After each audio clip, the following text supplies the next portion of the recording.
All right, everybody, we are live. Hello, welcome to Indie Game Club, the discussion episode. We really appreciate you all joining us here today. Thank you so much to all of our viewers on Facebook, Twitch, and YouTube. We really appreciate you taking the time to join us for this awesome conversation. I'm your host, Michael Zhitkov. I'm the founder and executive director of Potions and Pixels. If you aren't familiar with our organization, we're a nonprofit organization in Charlotte, North Carolina that utilizes games to create social impact. So everything from conversations like this and the conversations we've had this past week to gaming events, workforce development projects, educational events, all focused around gaming. So we're super excited to have you all here with us today. You'll see that I'm joined by 5 amazing guests, all from our community here, so I'm super excited to talk with them today. Maybe our guests can wave to everybody in the audience. Awesome, cool. I'll introduce each one of them soon, but I will start off by talking a little bit about the events that we have in store. You may have noticed this has been a big week for us. We launched a whole host of events, and we'll be launching even more in the coming weeks. All of them are sponsored by our partner Lowe's. We're incredibly excited to have them on board sponsoring our social and educational activities. So a couple things. Of course, you guys are here today for Indie Game Club. Just so you guys know, Indie Game Club, we do 2 episodes a week. Monday, we play the games. Thursday, we have discussions like this. And in between that time, we also have our wonderful streamers here and guests that we have on a weekly basis. They stream. So you might have tuned into Legend of the Star. She was streaming multiple days. It was awesome watching her play Neon Abyss and Mortician's Tale, everything. It was really great. So please join us for that. On Tuesday, we had an amazing conversation called Black Voices in Gaming. You may recognize that one of our panelists or one of our guests today was also on that panel, Emmy, over here in your corner screen. She's with the co-founder of the Athena Alliance, so we're super glad to have her on today. And Emmy's going to be a guest on next week. If you see this right here, we have Women in Gaming, a really amazing panel coming up on Tuesday, August 11th at 7 p.m. So join us for those conversations. Hopefully you like this type of content. You're tuning in right now. We see a lot of viewers across all 3 platforms, so we appreciate it. This is the content that we love and like, and so we hope you value it as well, because we're going to have a series of these discussions every week. The week after, for August 18th, we're going to have a conversation about custom game controllers. This is your opportunity to learn about the art and tech side, as well as the people and the stories behind those in our community who are building and modding custom game controllers. And towards the end of August, we will have an event called Games to the Rescue, where we're going to have 3 doctors discuss how games are being used to combat coronavirus. It sounds wild, but it's actually true. There are several games out there right now where by playing them, you could actually be contributing towards finding a solution to the coronavirus epidemic. Starting in September, we will also have a conversation, Hispanic Voices in Gaming, with Julio Navarro, who's a board game designer actually based out of Asheville. We're going to have a whole conversation with him because he has been releasing games in rapid fire, and we can't wait for that. Also, on Wednesdays and Saturdays, we have online game night. We encourage you all to join us for that every Wednesday and Saturday. That's all online. That's video games and board games. And hopefully many of you tuned into our broadcast yesterday where we introduced the Potions and Pixels Online League. I know Johnny over here right above me on the screen has already entered, so I can't wait to lose to Johnny in Smash Brothers. I'm not exactly the best, so we'll see, but I'm looking forward to it. And Brian, I know Brian's a really good player, so looking forward to having him in there as well. Running that league is our newest staff member, Winter Soul, Yoel Kidd, who you can see on the screen right here. The schedule for that is going to be Smash and Learn sessions. So this is an opportunity to learn fundamentals in Smash because this league is free and it's open to all skill levels. So whatever skill level, we've put in a lot of work to make sure it's welcome to everybody. So we have a ranking system, but the reason for the ranking system is not to say, hey, I'm better than you, this or that. It's to allow you to play people of a similar skill level. Because everybody knows that feeling. Probably our guests can relate to this. You go to a tournament, and you end up just subsidizing the best player, right? And it's fun, but one player just kind of dominates. So Smash and Learn is an opportunity to learn. King of the Ring on Fridays, which is a scrimmage session, and we will be having weekly tournaments. All of this is free to enter, and we will have cash prizes for all of it. So we are excited to announce all of those activities. But of course, you all are here for Indie Game Club. So I'm going to jump to introduce our panelists here.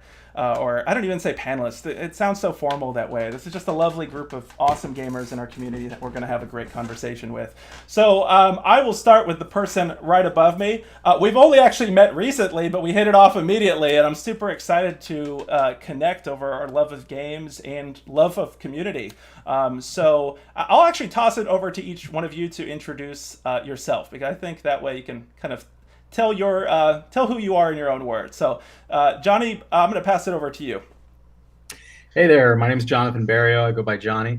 I am the co-founder of the Charlotte Gamers Network, which is a newer organization that focuses on reaching out to the LGBTQ community and its allies to provide safe spaces to really enjoy video games and board games and the social events that unite our community.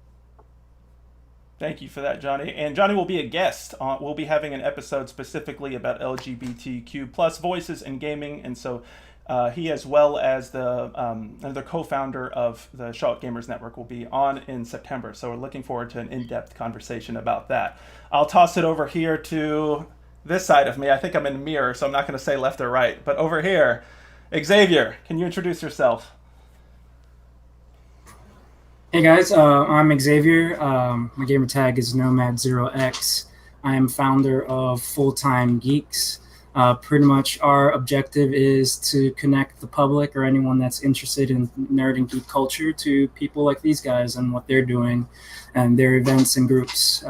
So if you have a chance, check out the website and you'll see all of their events and news. Yes, please do. Please take a moment of time to like, subscribe, follow all of our guests today. We really appreciate that. All right, continuing down this row right here, Legend of the Star. Can you please introduce yourself? Uh-oh, I think you're on mute. You're on mute, honey. I forgot to take my microphone It's down. all good, all good. Right? You're not like officially a streamer if you don't do something when you're live. It's Absolutely. It's typical. Hi. It's like being in one of my streams. I'm Legend of the Star. I exclusively play indie games here in Charlotte. I am also a proud stream team member of Athena Alliance, which is a local here again in Charlotte. So I'm having a lot of fun meeting everyone, and I'm excited to get talking about the games. We're so excited to have you. Thank you so much. All right, let's toss it up right above you to Emmy. Hi, my name is Emmy. May have recognized me from Tuesday's episode, but I am a co-founder for the Athena Alliance, which is a gaming organization here in Charlotte, owned, operated, and primarily based for women. So I love getting together with our women and allies and gaming, and cannot wait to start getting into the games tonight. Thanks for being with us. And as I mentioned, Emmy and the several members of the Athena Alliance will be guests on Tuesday's episode, Women in Gaming. So can't wait to dig deeper into that subject. And last but certainly not least, Mr. Brian Bickford. Hi, I'm Brian, a regular member of Potions of Pixels. About a year ago, or 2 years ago, moved to Charlotte, then found that group on Meetup rather, and it was a great community, made a lot of friends, moved away recently back to my home state of Connecticut. But yeah, I'm coming to you from Connecticut right now, but still wanting to maintain communication and community with the group. It was a great group, introduced me to my network of friends there. Love gaming, love board gaming, want to keep up with that with the group, member of the LGBTQ community as well, so I always love games that involve that kind of stuff, and here to play and discuss. Awesome. Thanks so much, Brian. Brian and I have had so many late night conversations about these subjects. And I think, a lot of late night conversations with Emmy and Xavier, we've been talking about these things for so long. And we were like, finally, you know what? We have all these conversations. And after them, I was like, I wish we recorded that. Did anybody accidentally record that? The government listening, did somebody record that? Because we want to bring that type of content to you. And so that's why we're really excited about Indie Game Club. So before we launch into our first game, I'm going to quickly show a little footage for our viewers. Our first game is Hair Na. So right now you can see, there's actually not a trailer for Hair Na, but you can see my wife right there. She's actually playing it. She was joining us on the stream on Monday. And Hair Na, as you can see there, is a travel game about a black woman who is tired of people touching her hair. It's a really interesting game, and we thought it would be really quite appropriate to talk about that in between the black voices in gaming and women in gaming conversation. It's a short 10-minute or so game that you can play right now online in your browser. Don't go right now. Watch the show first. After the show, play the game. But I want to take this to our panel here. I know that Emmy with the Athena Alliance, they hosted a Black History Month themed gaming event back in February. And I participated in that, was really excited to do so. So I want to open it all to you. Maybe Emmy first, since you were one of the first people to really blast this game out in the community. What are y'all's thoughts about this game? I'll roll some gameplay footage in the back right here. I love this game. I can't love this game more than enough. And I always find myself sliding it into conversations to talk about it. Because when I tell people the concept of it, like the first thing I get is, what? Like, you're just swiping hands away, and that's literally, it's kind of like a old kung fu film. It's like cha, and has like this cool music in the background. Yeah. And to choose like the skin tone of your character, anywhere from like, you know, I would say like maybe a light tan to like, you know, a very, very, you know, she looks like me. Or, you know, you get to choose from like various different textured, natural, and relaxed hairstyles for Black women. And then she's basically going on a journey from like whatever, you know, house or like apartment you choose. And then like she's going on a journey, like traveling to the final destination. So each level gets consistently harder. The questions get more abrasive, where you'll hear in the background people say like, ooh, can I touch that? You know, can I, you know, get in your hair? Like socially, consciously speaking, it's honestly one of the best games because it's so effective. Yeah. Like you get the message, play that game. So I love the game, love Momo Pixel for creating it. Yeah, can we talk about the gameplay for a second? Does anybody want to describe to the viewers at home? We have some footage of it. I know you guys can't see that necessarily right now, but does anybody want to describe like what the actual gameplay looks like? What, how do you win? How do you lose? It was quite interesting for me how like the movement of the hand was just sort of Yeah. yeah, it was a little odd to get used to at first. I was kind of shocked by it. How'd you handle the hands that came from above, right? It was weird. I didn't see that coming, trouble. I have to honestly say, because it's like this for a while, you know, so you don't think that they're going to come at you from like different angles, you know. Yeah. It doesn't like, but to be in that perspective though of having to push hands away was really interesting. I mean, it does sort of get you thinking as you're playing the game, you know, am I intruding on people's, you know, personal space? You know, how do I approach it in a way to where it's more respectful? Like, I understand being curious of different cultures, but to apply that into into a game like this, I think it was smart. Yeah. I found it to be very smart. It was great talking about just having a topic that I think is relatable to everyone, you know, and it was fun, it was enjoyable, it was a strong message, but set in like a subtle way. It was really good. I really liked it. Yeah, and to that point about subtlety, I mean, I think there are people that simply don't know about this. I don't know if that's a better I'm not trying to give an excuse here. Obviously you guys see my wife is Black. We've been together for 17 years now, but many people don't grow up necessarily knowing these issues, and it's a personal boundary issue, so it's not necessarily fully a racial issue, right? But I think it, as you said, in a very short amount of time, teaches you a lesson. And what does it say at the end of in the credits? It says, "Stop that shit," right? It says clearly to you and direct to the point, right? So to our gentlemen here on this, how did you guys find the experience? How was the character creation for you all? I know, as Emmy was saying, it was amazing to have so many options of skin tones, but also there was actually a second layer of hair. I don't know if people saw that. Hopefully you can click and see a whole nother tab of hair options, which is really cool, right? We don't see that much. We talked about that on Tuesday. How did you all react to that? What kind of character did you build? I wasn't able to find quite my hair, but I do experience that issue all the time. Can't really see it because of my headphones, but my hair kind of goes up a little bit, and it's a fro, but it's curly too, and it comes down. So I picked the one with like the relaxed hair kind of fro one, and like mid-tone. Yeah. And I played the Osaka level. The controls were interesting, having the just going one side to the other. Definitely got confused with how to handle the hands coming from above. Sure. And I wasn't really sure about like the collision detection for some of it. I like hit it a couple of times, and I'm trying to figure out if it's like a specific timing for certain hands, and after a while you just can't back them up.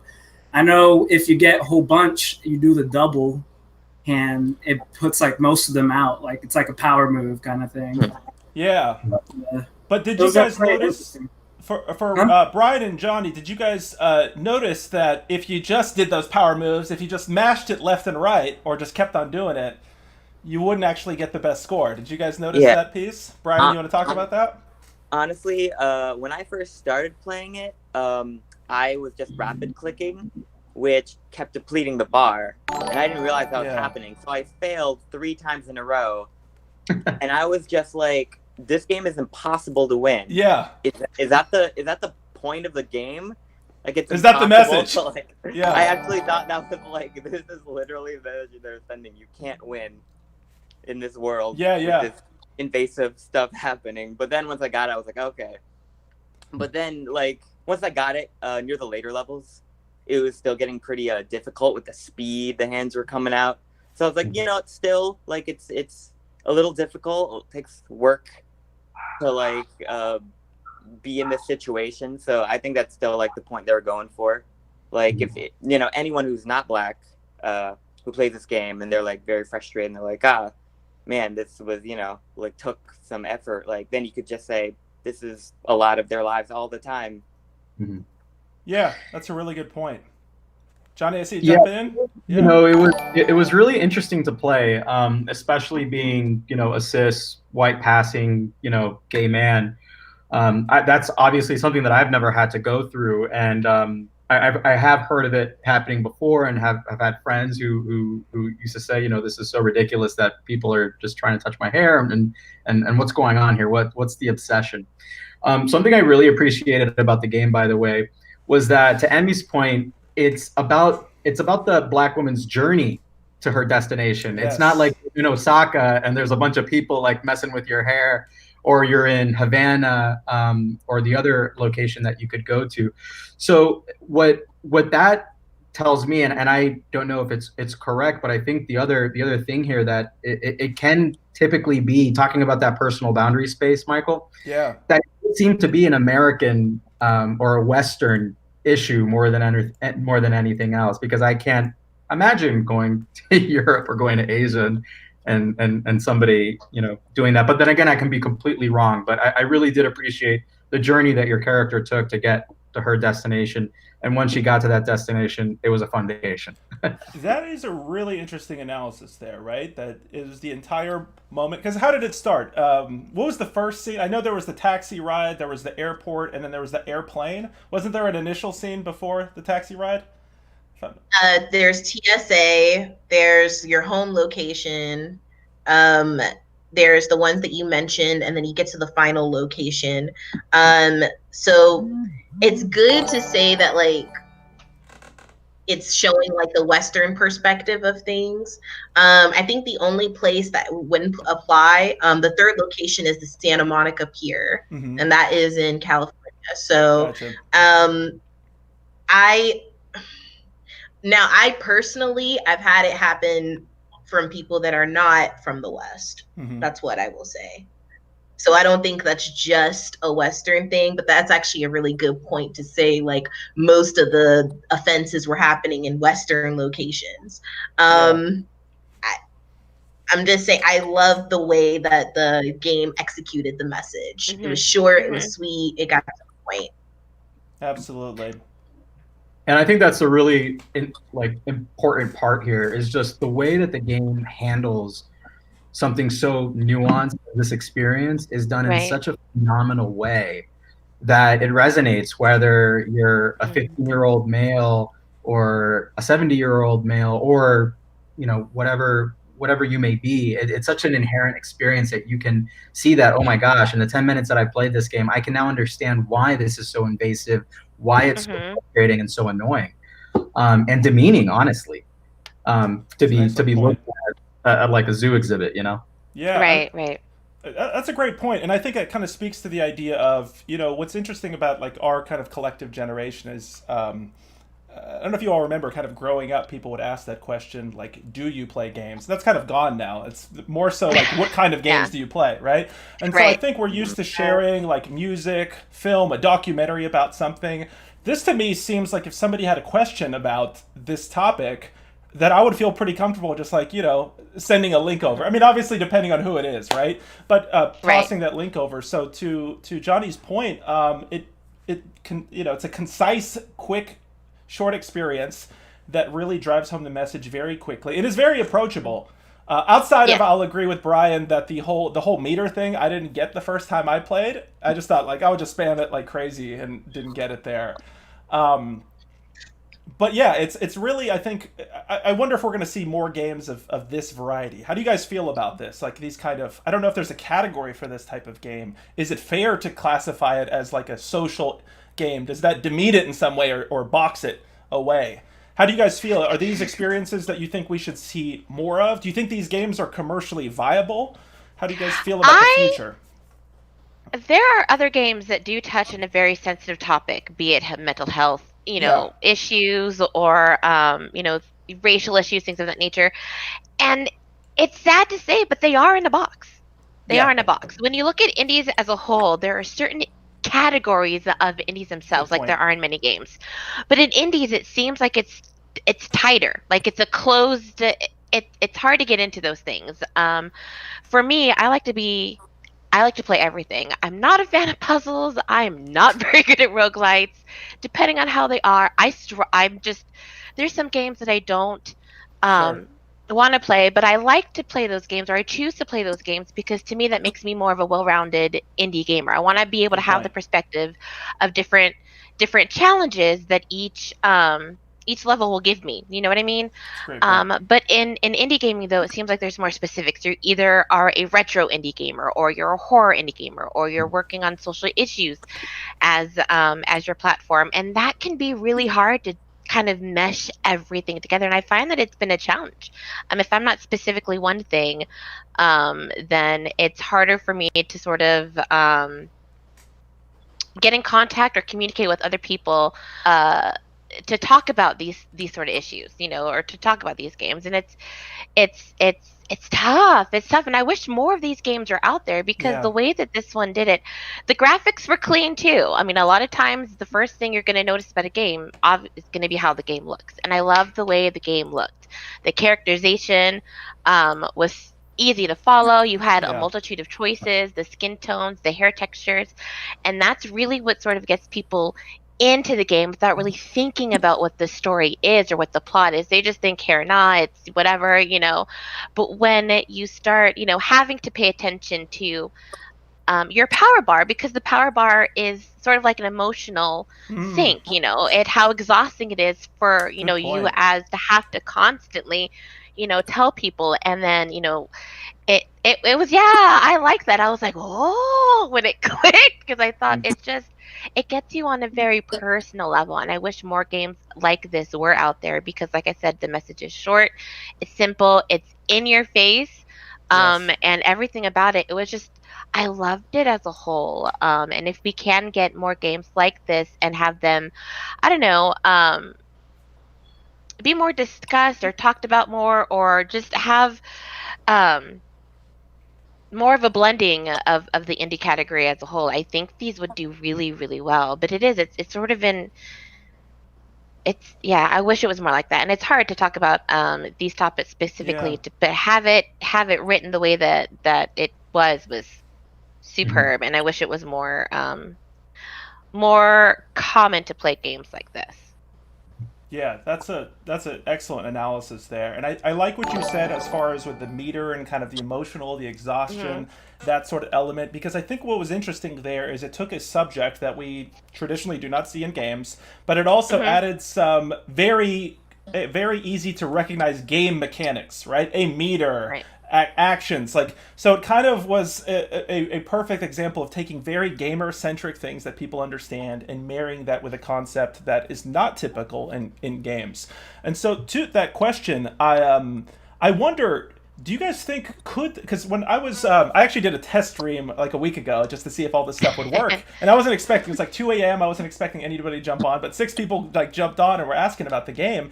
And some people were like, oh, it'd be cool if they added more like rhythm game features or other aspects to it. And I wonder about that. How do you all feel? Is this better to be a short, sweet experience with multiple, like very little mechanics? Or would you actually want to see it fleshed out? Because I'll say this before I toss it back to you all. In some ways, I feel like it's perfect. It doesn't overstay its welcome. And on one level, I worry that if we added too many other mechanics, then it almost kind of creates a situation where it almost like celebrates not celebrate necessarily, but if you know what I'm saying, that it almost makes too much fun out of the activity versus the simple stop that versus like, you know, pulling out all these different moves. So what are your thoughts about that? Brian, I hear you and Johnny coming in. Feel free to jump in. At first, I was like, making a rhythm game with this kind of topic seems very, very fun. Like, it would definitely make people want to play it.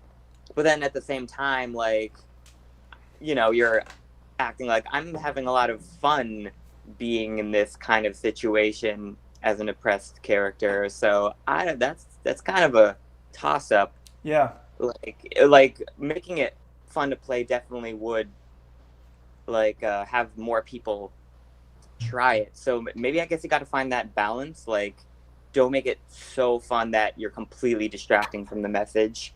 But don't make, like, if you were to make another game with this kind of idea, don't make it so impossible to play completely or not interesting in any way that no one would want to play it.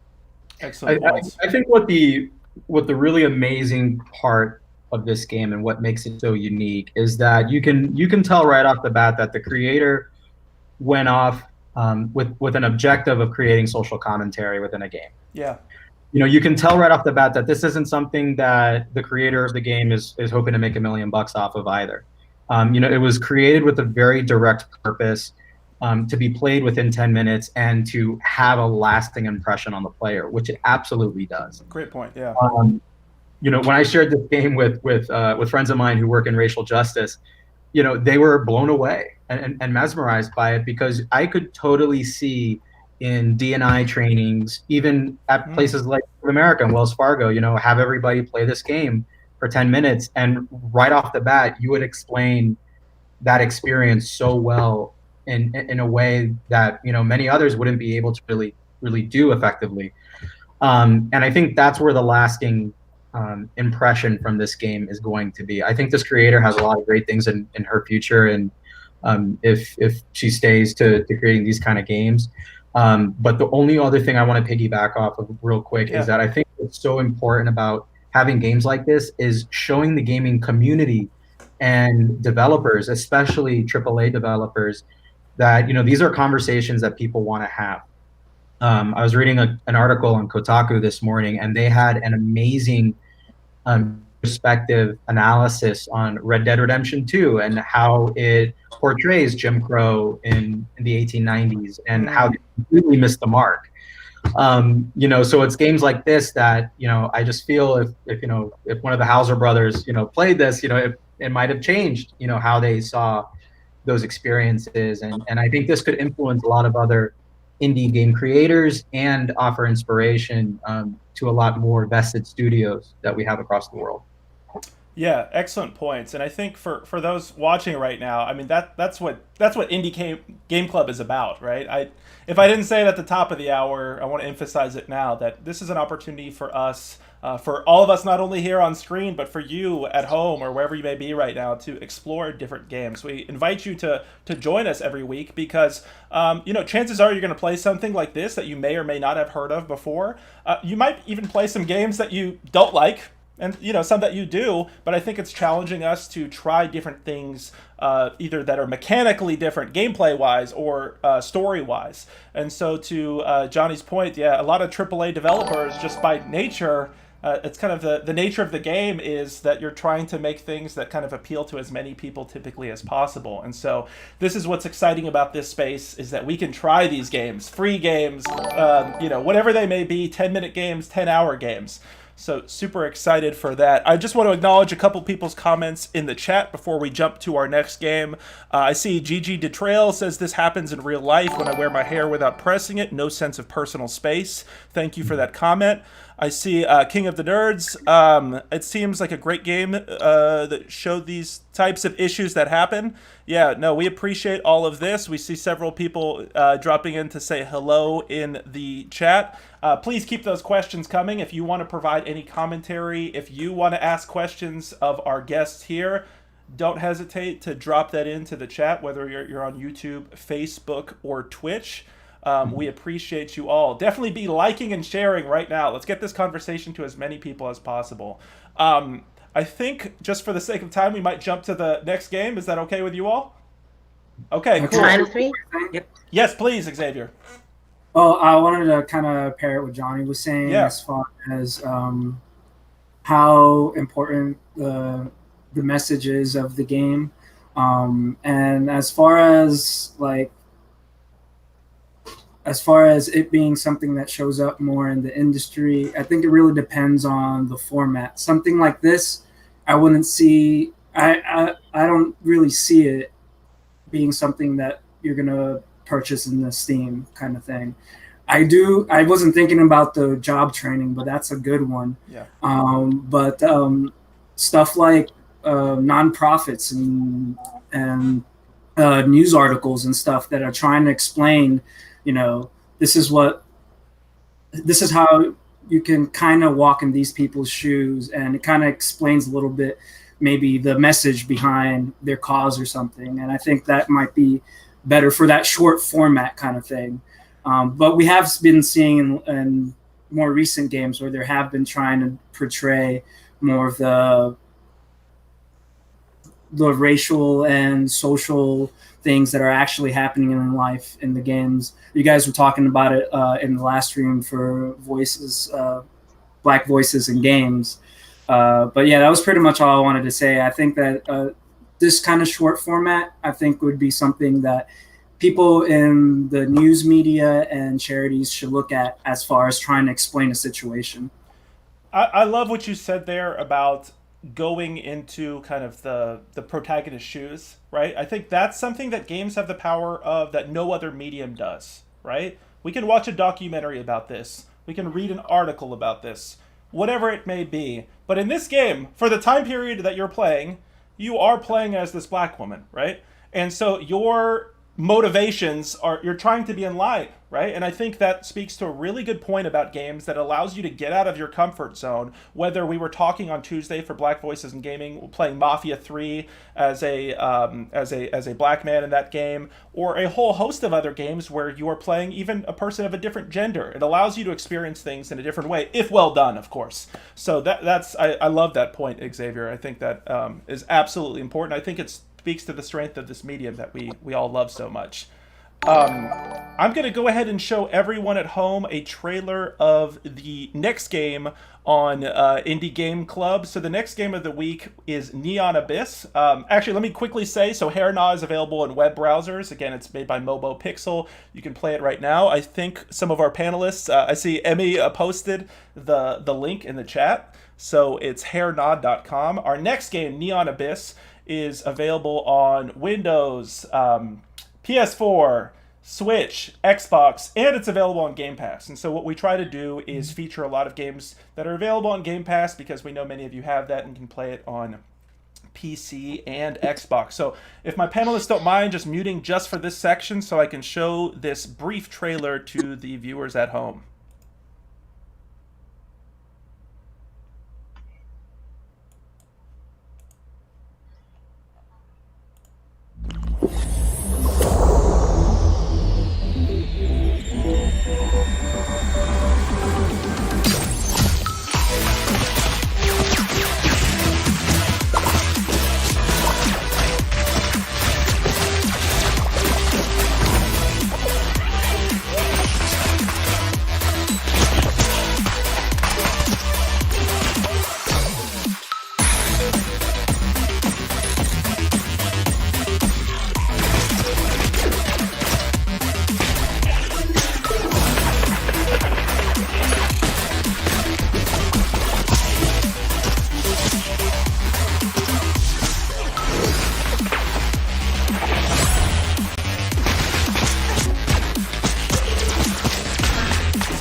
All right, so we are back here. So hopefully you enjoyed that trailer of Neon Abyss. We're going to actually keep that trailer going in loop on the side, so hopefully you guys can watch that as we play. Peggy 16. As it's been played, we can watch and talk about it here. So just to give a brief description of this game, you probably picked up on it from the gameplay you saw there. But the idea behind Neon Abyss, let me cut this the audio off on that, is it is a roguelite game. So if you've played something similar to Dead Cells, Enter the Gungeon, the Rogue Legacy. It was slipping me there for a second. It's a roguelite game. Just to be a little professorish for a second, if you're not familiar with the term roguelite and roguelite and roguelike, this genre is inspired by a game from the 80s called Rogue.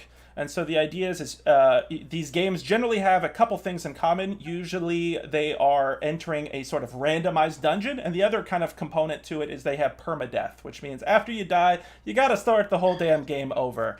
There are some examples of kind of pure rogue-like games, if you're familiar with Spelunky or things like that, where as you play the game, every time you start the game, it's a fresh start completely. This fits more in the roguelite category, so it's something more similar to Dead Cells or Rogue Legacy, where after you play the game, you actually can purchase upgrades that will affect the gameplay going into the future. So, guests here, what did you all think of Neon Abyss? I put certainly a lot of hours into this myself this week, and I got some footage of myself playing, but I want to hear from you. What did you all think of it? And what platform were you playing it on?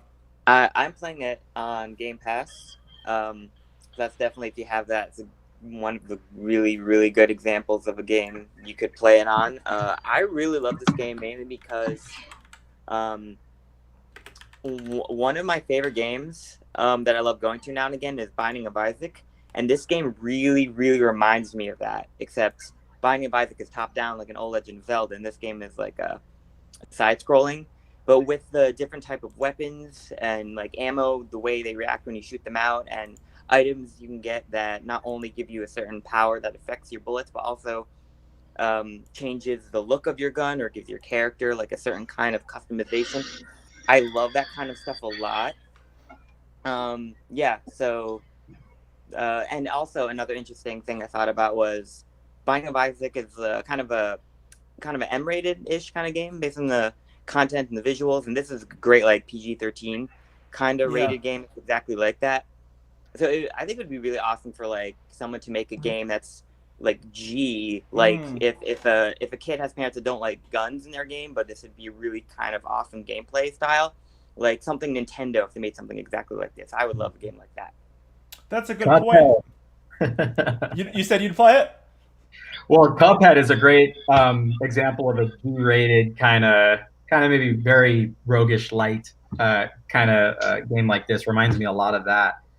But I just got to say too, I love the game. I actually heard about this through one of our members in CGN, who was really excited to play this, and I was really excited to see this on the list.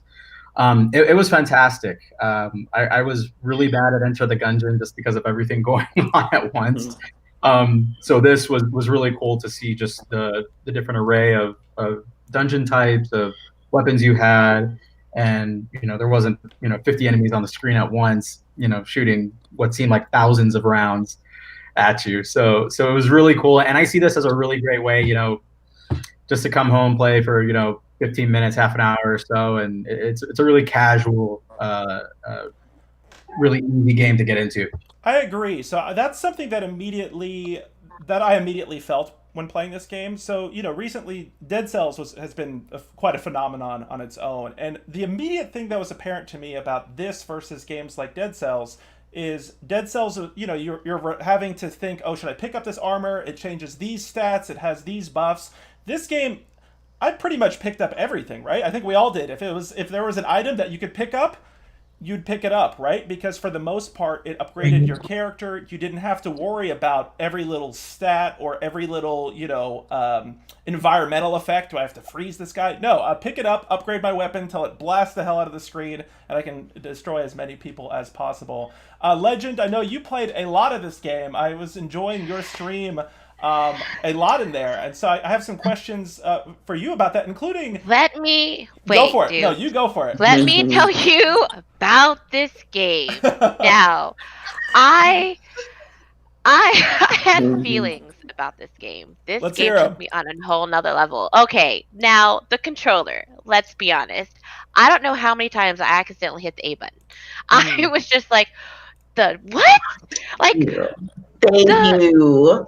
I was, oh my gosh. I have a list of seeds. Let me tell, okay. I made sure that I wrote these down because I told you guys, she's been streaming.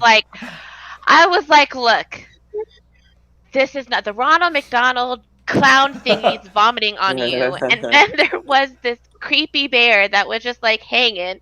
And plushie. The TV dude, the TV guy, he made me mad. I do not like that guy. But the controllers, the concept was interesting to me. It worked with the game. It was surprising because I play a lot of everything. It reminded me a lot of Atomic Crops, which recently came out by Epic Games. It would like Cat Lady by Rose City Games. It was perfect as far as the mechanics were concerned. I probably would have preferred it. I played this on Xbox. I probably would have preferred it keyboard mouse, to be honest, because with those type of roguelites specifically where you're doing just constant shooting, like you're not really letting go of the controls at all, I think maneuverability is a little bit easier when you do keyboard, especially mouse and shooting. I think with your aiming, it's a little bit easier. But the controls, it worked for the game, but it made me mad because you're not used to having to use controller like that. And I was discussing this with a couple of friends of mine. And Lynchfield actually told me that, I guess way back in the Halo days, it was quite common for you to use the left trigger as your shooter because of, again, the mechanics of that game. You wanted to do it. I wanted to use, like, the trigger. And the joystick that was cool. I liked that because a lot of times in these games, viewers, like what exactly, how exactly would you describe the controls? I have a little Xbox controller. Oh, okay. How would you describe them? I was having to tell people this in my Discord when I was hanging out. Yeah. So you literally shoot just by moving your Joy-Con. That is all that you do, which was perfect. I liked that because whoa. When it first started, because a lot of times it's both of these. This is where you aim and this is where you look, and I don't like that. Simple's happy. Love simple. But to have to jump, you had to use the trigger. the left trigger, which was really weird. It worked for the game. I once I got the hang of it, it wasn't too bad.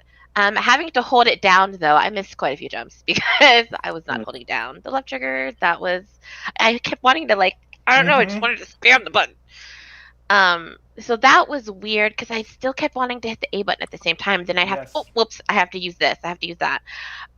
It was fun though. I liked as soon as you entered it, bosses were at you. It's fast action. It was easy to kill too. You're not having to do a lot of dodging and a lot of hiding. You do have to be very careful of the movements. Timing is super important in this game. Yeah. If you're not paying attention to where you are, and what's around you, it's very easy for you to die very quickly. Very quickly. But I did like the fact that, like you said earlier, being able to have the different upgrades and not having to think about it, being able to get the hearts and the shields, not having to think about it, that was good. I accidentally went into the Battle Royale because I was rushing. I was excited because for a while there, I was on a roll. So and I'm not very good at these games, so I was excited. I was so excited that when I walked into the next room, I killed myself because I walked on the spikes because I thought that was ground. It's happened to all of us. It's a support group right here. It made me cry. I was just like, what? I have a clip of that because I was so heartbroken. Like I felt it in my soul. I was doing so well. Isn't that painful when you start a new run and then you're starting with that regular, what was it called? The basic gun's called Seagull, right? You have this amazing, you have all these pets. If you see in the video, you get all these pets and all these. The Pennywise hat was cool. The sheep hat was cool. Yeah. The cat thing was very anime because you just had the ears. When you did beat a boss, the extras that you would get, the names for that were a little risque. But it was nice. It was no thinking. You had to think, but you didn't have to think. You know what I mean? The only thing that you really had to pay attention to and focus to was the gameplay itself. Like I said, your surroundings, where you're shooting, your aim is. But having to be able to just touch a weapon, pick it up, do the thing for you, and you not have to go back and well, I need this many points for this one, and I have to do my agility for this, and my defense for that. That was nice. That's a great point. That was I found nice. it to be I very liked easy that part. to jump in and jump out. Were the rest of you, did everybody play on controller? Did anybody try mouse and keyboard? I actually tried mouse and keyboard. I think after chatting to you in Twitch, Legend, I tried it, and I to your point, I really actually liked it in mouse and keyboard. It's WASD first person shooter controls. Yeah. It does get a little weird with the mouse because it's a mouse cursor, so you sometimes based on your movement, you don't realize where it is, and so you're not sure exactly where your gun is. So I would have almost liked it if it was kind of this was my complaint about Hotline Miami too, if the cursor could be kind of closer so you can see it almost like as a radial around you. But did everybody did play on Xbox controllers, or did anybody try a different control scheme? I did Xbox. Xbox I actually really liked it. Yeah, I liked the fact that you had to, it's like Legend was saying, you have to think, but after a while it becomes second nature, the controllers. And one thing that I really had to say, loved the music, loved the set design. The set levels were unexpected. Sometimes they were very beautiful. Sometimes they were very grunge. When you died, you ended up back at the club, and you could have a little dance party before you head back. It had some kind of unexpected little treats like that throughout the game, and of course, my organization is the Athena Alliance, so I love the little mythology that was kind of building with this tale. And also with the character select, you had a varied group of characters that you could choose to play as throughout the whole journey. So I really enjoyed Neon Abyss. In terms of seeing more games out there like that, absolutely. I would absolutely love to play another title like this one. And it's a great launch on Game Pass as well. I mean, I think we could have a whole nother series just about Game Pass. So that's really exciting that you can play this right now if you have Game Pass on PC or Xbox.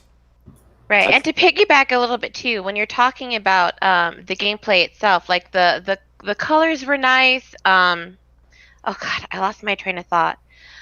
But I like the little things, you know. It was just Even the dying. costume changes, It was the little things. the way that I got my thought back. I see. See? I love it. Mojo's flowing. Let's hear it. Okay. So the map was different. I like that. In most roguelites, there's a couple of games that I will mention, but it's the same thing over and over and over and over again, and that annoys me. Like I have a death counter in my channel, if that gives you any idea of my gameplay, period. And I don't mind having to die, but to start from the beginning again and to do the exact same map repeatedly bugs the crap out of me. I liked this one because the map was different, the bosses were different. I loved that. It was still the same map, but it's those little changes. Cat Lady does that. Fury and Leech does that. You're experiencing the roguelite. You're experiencing the crazy mechanics, but it's different each and every time. So it's not super repetitive every time that you play it to the point that it gets annoying, and you're just done with it. You never want to pick up the game again. I loved that. That was really good. It was bright, but not too bright. But the map changes, the little subtleness of it, having to redo your seeds. Yes. And to go back. That was nice. Can we talk about that? That is I did that something a we few don't times. see much in games. The idea for the viewers, the idea there is that after you beat or die in your run, you'll be presented with a little seed code. And the nice thing about that is then you can share it with someone, share it with our friends here, for example, and then someone can play the exact series of levels and be presented with the same weapons that you were. And so it almost allows you to kind of, it's great for speed running, for example, where we could all play together and see how we all did or the choices we make. That is a really subtle touch. And yeah, I loved watching your stream. You were like jotting down notes. I was like, all hold the on, seeds. I need to write this down. I had a pen.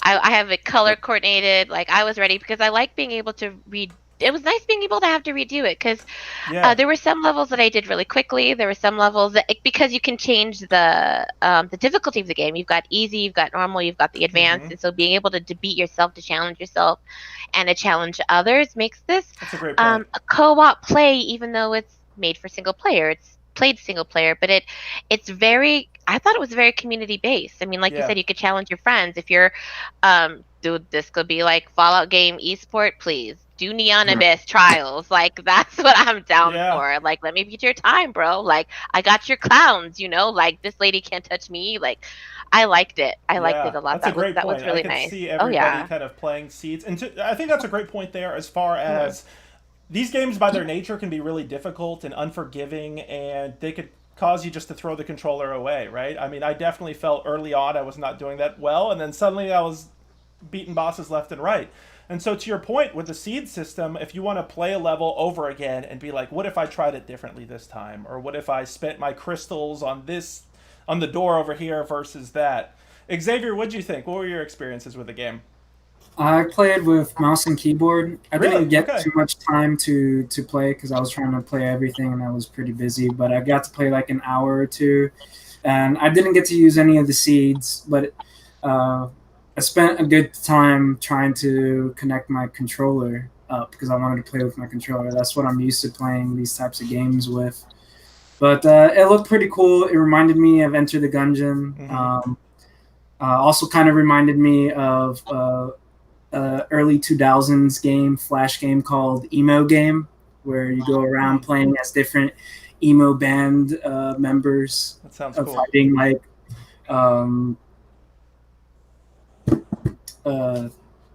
forgetting the word, but anyway, fighting people, famous people, celebrities, and stuff like that. But yeah, it looked pretty cool. I'll probably end up playing it some more. And like you guys said, like Star said, I think it'd be probably cool if you did like a tournament or something like that. Yeah, so I want to share some footage real quick. Our guests can't exactly see this. Maybe they can tune into this on a side stream here. But I'm gonna do a little bit of a flex here and share a couple Xbox Live. Brian's like rolling his eyes over here. So Of course, it's one of those things that as soon as you think you're like so awesome at a game, then you just go on Twitch, right? And you watch somebody else who's like a million times better, and you're just like, oh, okay, well, maybe I'm not as cool as I think I am. But I got a couple clips that I wanted to save because I got to the point in the game where, and again, this wasn't every run by any means, so my flex is a minimal one here. But when you got to those good runs, when you had like a million eggs and pets following you, and the screen, you were doing weaponry on the screen like crazy. I literally got to the third major boss. I think Zeus was the third major boss. And I came in with such firepower that what I'm about to show you, you're going to think, is my internet messed up? It's like a slideshow. But I was playing this on Xbox, and it was just a pure slideshow. The game was like collapsing. I think I might pull that up while we're talking here. So you can see in the footage right here that I got the flight, I got the giant weapon, I have a huge number, I think most of the pets that I can remember there, as well as the zombie babies. And so you can see I had 7.5 shields going into the boss. And going into this boss, you'll see I finished the boss with only half a heart left because I literally had no idea what was going on. I was literally just holding the joystick at the boss. You'll see right here. Let me go to the third boss. And yes, your internet is not bad. The game wasn't, the system wasn't broken, but you can see here that it got so choppy to that point. So that's not a diss for the developers, VUO Games. It's just more so I was really excited to get to the point where I had that much firepower where I was able to almost get the game to crash here. But what do you all think in terms of, I agree overall with Legend's point as far as there being a lot of variety, with a lot of variety with the upgrades, a lot of variety with the different room styles. I will say, I wish that over time, when you opened up new levels, that there would be a little bit more variety in the types of levels, the future levels after you got past the fifth. Because for the most part, I felt like those levels were just a change in the background. And yes, Right. You can unlock new rooms. Like I loved. Did you guys unlock that piano room where you could bounce around? Did you guys see that? Oh, no. Oh, I didn't get to it on my run. No. Yeah, so you can unlock additional Whatever. rooms, and so that is something you guys should definitely check out because it kind of had this effect where the more you played this game, I think the easier it got over time. Not only because you were good at the game, but also because you were able to unlock additional rooms, additional skills. How did you all feel about that? How was the difficulty curve for you all? I think that was really, really great. And by the way, I'm watching the footage now, and that is just insane. Sweet, thank you. I saw you tab in your inventory, and you have like 50 items. Yeah. That was a fun run. But no, I think what's really cool about that, and to Star's point, and to Emmy's point earlier too, I think my biggest issues with these games is that they tend to be exactly the same. Where you die, and you're starting a whole other process all over again, and the game is trying to teach you, when exactly to dodge, when exactly to use the health kit, when exactly to pick up this weapon. And that all just seems really monotonous to me. What I still love about this is that you do get to carry some of your progress over.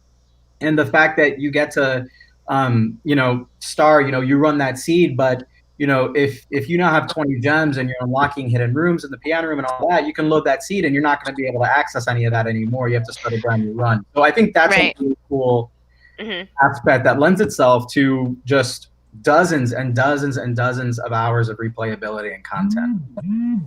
Absolutely. How would you guys, if you were recommending a roguelite to friends and family, where does this fall for you all? If somebody says, "Hey, I want to explore roguelites," is this the go-to recommendation? Would you recommend a different one first? What do you guys think? I would recommend this. I would warn about the controls. That would be the one thing. If you're playing on controller, I would warn about the controls. I would definitely probably, again, do an example, show you this how you do things, the jumping, especially. But this is absolutely 100% a game that I would repeatedly play. I would recommend it to friends. I would play it with friends. I really, really liked it. And that's, I don't say that a lot. Yeah, watching your stream, I know you're not normally a fan of roguelites for the most part. Nope. So this one you won't. Nope. And it's because of the repetitiveness of it. Like, I just don't like that. But it's like I said, you were touching on. It's the slight little changes that made it so much more fun, and the stackability of the items too. You know, you don't really Yes. get that a lot in games. You could stack them, and you didn't have to think about stacking them; it stacked it for you. Yes. You know, so I like the thinking without thinking. That's what I loved about this game the most. I would definitely recommend it.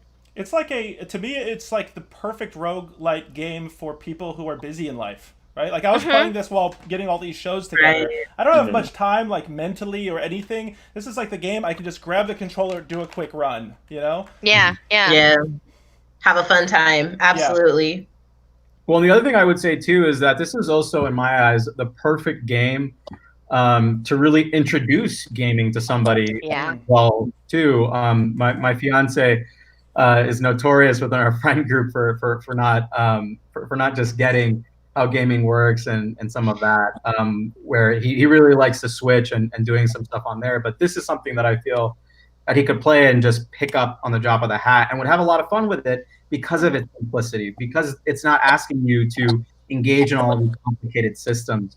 And I really appreciate games like that because, I think a big part of the reason that we all do what we do is showing to people and explaining why we're so passionate about games and being able to share that with somebody who maybe isn't, and converting, so to speak, another gamer, I think is something that's really, really great and really cool to see. Absolutely. Absolutely.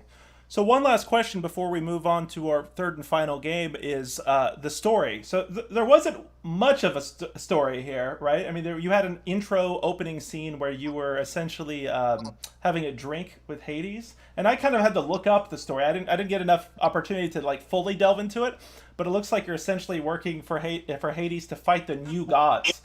And that was rather interesting, that these new gods that you're fighting are like the god of video or coin or plushies. It seemed like very much like the modern sins, if you will, like if that makes sense, right? Not the seven deadly sins of the past that have been passed down, but the god of all of these seem to be associated with like our modern kind of millennial Zoomer life. And so, any thoughts about that? I mean, again, the story wasn't much there, but how did you all feel about the kind of the mini bosses and major bosses that you played throughout? Because even the major bosses were all like technology based, and Neon Abyss itself, I think, is a bar on like the edge of purgatory. Yes. I liked it. It had a very modern feel to it. It had a story without having a story. I just love this game, man. I really enjoyed it.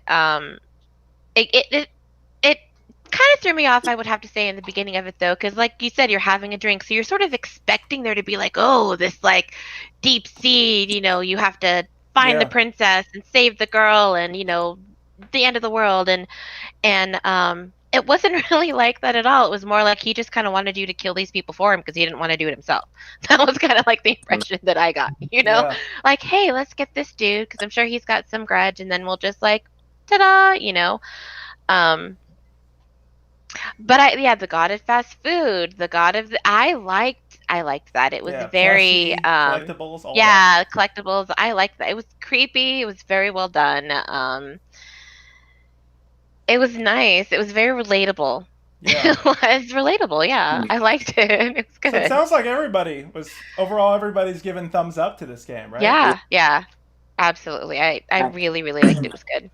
Actually, I didn't think about how, like, some of the bosses, like, they're trying to, like, mix, like, this god mythology with, like, lots of aspects of our modern world. Like, but I also didn't think about how, like, some of them could be attributed to, like, some of the seven deadly sins. Like the McDonald's one could be gluttony, the TikTok one could be like pride, the money one is greed. So I'm like, that's a really cool twist too.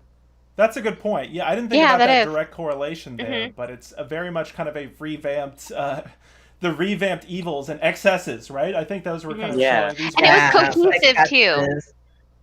Yeah, it was very cohesive. It wasn't some weird boss that didn't really have anything. It wasn't the mini bosses and the main bosses that you did encounter. It was a very cohesive setting. It wasn't nothing was very. It was clean.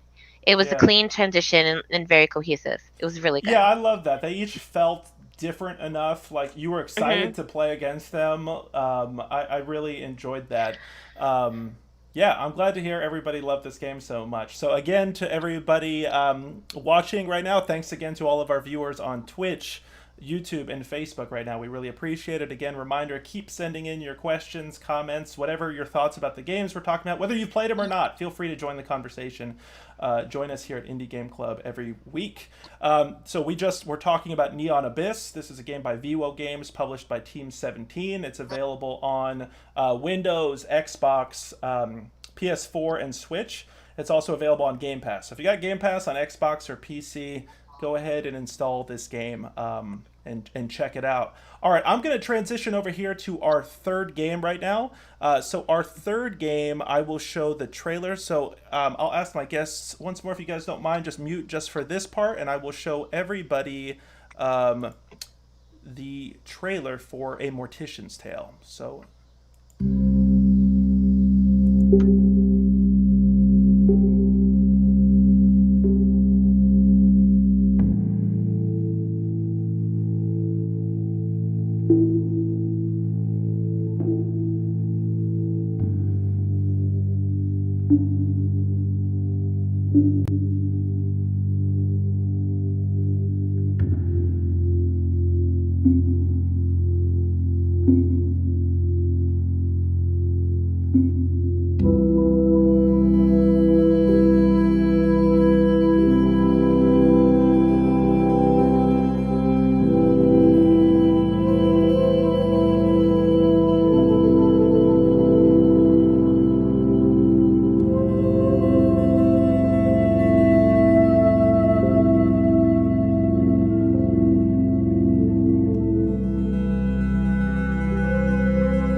All right, everyone. So that was the trailer for A Mortician's Tale.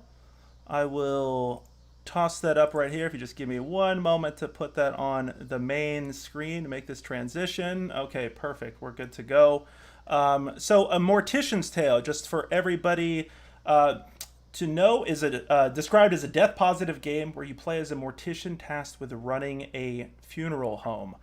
This game is available on Windows, Mac OS, and iOS. So this is quite a bit of change of tone from the games we've been describing. I guess it's still kind of more on the serious subject matter like Hair Na, but this is certainly the most somber of the games that we are talking about today. And I gotta say, it's a little bit. I don't know how you all felt about this, but it's a bit difficult just to even stream something like this to an audience. It's a kind of an intimate experience. I think it's kind of classified as in the visual novel category. But how did you all feel playing this game? I have lots of thoughts, but I'll bring it to you all first. Can I go first on this one? Yes, please. So I, and little known fact about me, I was a caregiver for 3 years. And I actually had a client that passed away under my care. She was 3 days away from turning 100. So I was there the whole night from the time of her passing to the time the actual mortician came in and dressed her body and helped them escort her out because the workers at the facility were not willing to do that. So my experience in playing the game was I loved the respect that they gave the morticians. As you're playing through this character, you see that they're answering emails and you have to determine as the player, like, okay, this is how I'm going to treat this client in front of me based on what the family is saying they would have wanted or based on final wishes. Then you proceed on to the next area where you interact with people at the, it would be the wake or at the actual funeral. I just really liked the amount of detail that it had. It's not a hyper action title. So like you're moving from like our last game to this game. It's a lot slower. It's a lot more thoughtful. But I it's just something that a lot of people don't think about. And so from my experience in real life playing this title, I really appreciated that. You know, they had a lot of respect. Shout out to the developer for the amount of detail that they put into it. Whomever that they based this off of, they should be proud because they did like the correct thing to do. So I really enjoyed it. Yeah, and Emmy, that's a really, really fantastic point. And actually, what I think from seeing the credits is that the developer based this on her own personal story, because at the end of the credits there, you see this is in memoriam for 3 different people, and one of them shares the same last name as the game director, which I'm assuming is her mother. So to see that, and to see that this person developed this incredible product with 6 other people as a response to her own grieving process is really a testament to how we view death. And I think a lot of the themes that were introduced in the game, the progression of the mortician from her first day on the job to opening her own business, I think is really telling. And how they could do all of this and tell this story in 56 minutes is just insane to me. I mean, it hits on all cylinders. It was just a fantastic, fantastic game. Yeah, Brian, can you talk about the gameplay for those who are watching right now? What is it that you actually do in this game? Because I think, you know, I mentioned, if you guys watched the stream on Monday, I mentioned purposely kind of, I've read about this game for a while now. It's been on my list for a while, but I purposely wanted to kind of block myself from knowing too much about it because it's something you're gonna I hate to say enjoy, right? But you know you're gonna appreciate. And yeah. But what is it? What are we looking at right here? How would you describe this game? What are the actions that you take as a player? I would classify this as a point-and-click game. Like there are a lot of games where you click on a specific spot and the character moves to it, or an item, and then the character interacts with it. So in this game, you click on the computer and she walks over to it to read her emails. And then you click on a deceased body to start the embalming process or the cremation process. And then the other room, click to listen to conversations with the grieving members of the funeral party, and then pay respects to the at the coffin or the urn, whichever it is. Yeah. So yeah, it's definitely not action, as Emmy said. But it's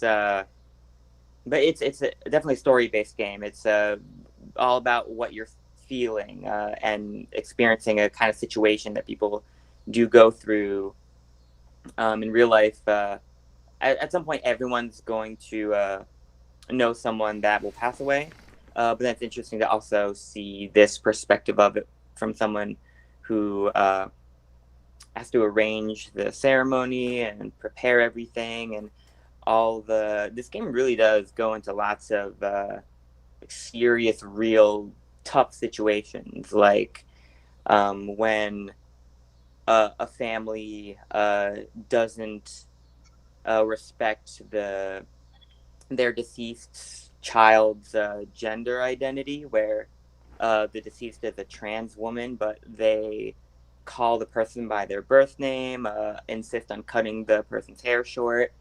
And I did not think this game I didn't expect that. And I like that this game really brought out an uncomfortable situation that does happen in real life. And also it starts off as like a nice business where they really care about the feelings of the family members, but then later on it shows the less the side of that whole the big corporate business, side. Yeah, the corporate side rather. Yeah. And yeah, it's mostly a story-based game and emotional game, I would say. Yeah, and as Johnny said, it's about an hour long. Those main kind of 3 activities you're doing is you're reading through emails, which give you like the bulk of your story. Which I will say, I made a mistake in the stream on Monday where I'm normally the player that reads every little thing. I accidentally skipped like the first two sets of emails because I thought they were the same emails. Like I just saw them and I was like, I already read those. So when I was presented with kind of a new day, I don't know what happened. Normally, so I had to go back and reread some of that stuff. But you're reading the emails, you're doing the body preparation, and you're attending the funeral service itself. And to Brian's point, you're dealing with different circumstances as well. You're also dealing with this this major plot point, as Brian said, where eventually this and I should have said, if anybody's watching, I should say this all the time. Spoiler warning for all of this. Spoiler warning. Spoiler warning. Spoiler. I might need to like flash that somehow, get a graphic for that. But you start off as this mom and pop funeral service provider, and then eventually over the course of the game, you have this big conglomerate who buys you out and takes over, and you immediately see a massive difference, right? There's not really much respect for the services that are provided. Those emails aren't even asking, they're not like they're not human in the sense that they're not asking about the feelings that people are going through this difficult time. They're about upselling, right? You saw that all the time. It's like, how can we upsell them service? How can we get them service that, to the other message, the other core message here is that services that are not environmentally friendly, things that we feel are natural, that you have to send somebody to a mortician, that you have to fill them with formaldehyde. How did you all feel about how the game? I found it very educational, like incredibly educational. I feel like I learned more about this industry within this last hour than I ever have. Right. I think it's an industry that people don't like think about because it makes you uncomfortable, of course. Like it like instinctively makes you uncomfortable to think about someone dealing with someone who is not here anymore. They were here one day and they're gone the next. So just seeing that being like displayed, I really liked that. Like, I really liked that this was a different type of story. I had it from the Racial Injustice bundle over a month ago, downloaded, and I was like, I can't wait to play this title. And I didn't make time for it before, but I made time for it now. And I'm upset at myself for not playing it before.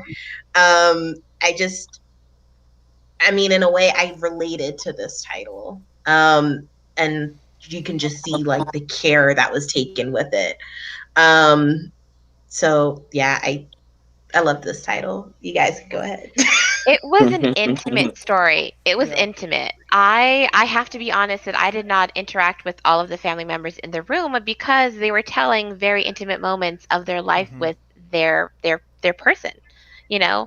I enjoyed the perspective of the gameplay itself, how it gave you the view of the office was nice. I loved the way that everything was set up. It was very clean, simple. The colors were like that muted pastel, so it gave a very soft, somber feel to the game. I appreciated how you did have to pay respects, and it was important to just sort of glance at the room. I mean, it gave you the room itself. How it changed from the mom and pop, the let's take care of the family, let's see what we can do to help them heal, and then to the, well, we're just gonna, upsell and buy our packages. And you could tell the difference in the group, I guess, the numbers of people that were appearing in the room, the more that it became more corporatized, corporatized, I don't think that's a word, but it sounds good. We hear it sounds good, right? Yeah. Right? Dang, I should have just went with it. Definitely felt that way. Right. It's good. All right, perfect. I have notes, but please, yeah. It was very it was very intimate. I loved it. I did feel emotionally bonded with the characters, with the system itself. It was very gentle and peaceful. Like, you weren't taking the mouse. Now, this game is made for mobile. I believe it's available on iOS, it is. Not on Android. I think it's specifically for Apple. It fits perfectly for that mobile style game. You wouldn't think to play this game as a mobile, to be quite honest. But the mechanics, as far as computer, were perfect for it. It felt like a mobile game. You were in a mobile game. This is the type of mobile game that you could peacefully play because, as it states, it's death positive. There isn't. It touches you. It doesn't. It has sort of like a subtle message, which is sort of how all of these games that we've been playing today have. They have that subtleness to it. But the intimate moments were really important. The way that you would clean the body, and you would take care of them, and it was very specific movements too. Yeah. You had to take it, and you had to bring it over, and do what your job entailed, and then you had to put it back. It was very, very precise movement. Again, very intimate. It brought you to a different perspective and a whole another level when it came to something as sensitive, again, as a topic like death is for a lot of people, especially in the times that we're in now. It's sort of everywhere and inescapable. But to keep it very soft and wholesome, it was wholesome. These games that discuss death or have death as a topic aren't very wholesome at all. So it was clean, and it was special, and it was nice. It was very well done again. Yeah. No, please, Jonathan. Sorry, Michael. Yeah, Star, please. that was great. And to Emmy's point, I think what's so important and so great about this game is that, it's obviously something that we all can connect with in some way. I'm sure everybody in this chat, knows somebody who's passed on. And so all of us can have an inherent experience with this game and see that. What really surprised me with the game, however, was how the director really explores different themes. There were things, and Michael, you have to go back and read the emails. Oh, I read them all. Okay, great. Yeah. Because just the story between the Mortician having that friendship, and she was a lesbian and leaving town and going to London and working at the museum, and then sharing that same that having that conversation, how awkward it can be, being a mortician or working in a funeral home or working with bodies at a museum, and having those conversations, and even how they explored dating within that circle, I think was just phenomenal, and how well they tackled that. On top of that, I really loved the monthly newsletter that you got, and that explored. I had no idea that in Hindu and some Asian cultures, that you wear white, and the other things that it explained as well. And I hate to say this and even admit this, but even somebody that has done LGBTQ advocacy as a job for years now, I didn't know that, in places like California has a respect the dead bill where, you have to, on the death certificate, label the person who has passed as a gender identity as they lived, where in everywhere else in this country, morticians are encouraged to just observe what the body looks like to name the sex on the death certificate, which I think that was a huge thing that I had no idea about. There obviously should be a lot of, lobbying and legislation around that. So I was really just amazed, touched by this game. It's truly one of those ones where you just really feel something. And coincidentally, talking about our first game, I do feel like this is another social commentary game. I feel like this is something that I could, as a grief counselor, if I'm dealing with a 16-year-old who just lost a friend in high school in an accident or lost a parent or whatever it may be, I feel like this could be a resource to help somebody go through that. Absolutely. And I think that's where, the true value of these games really shine.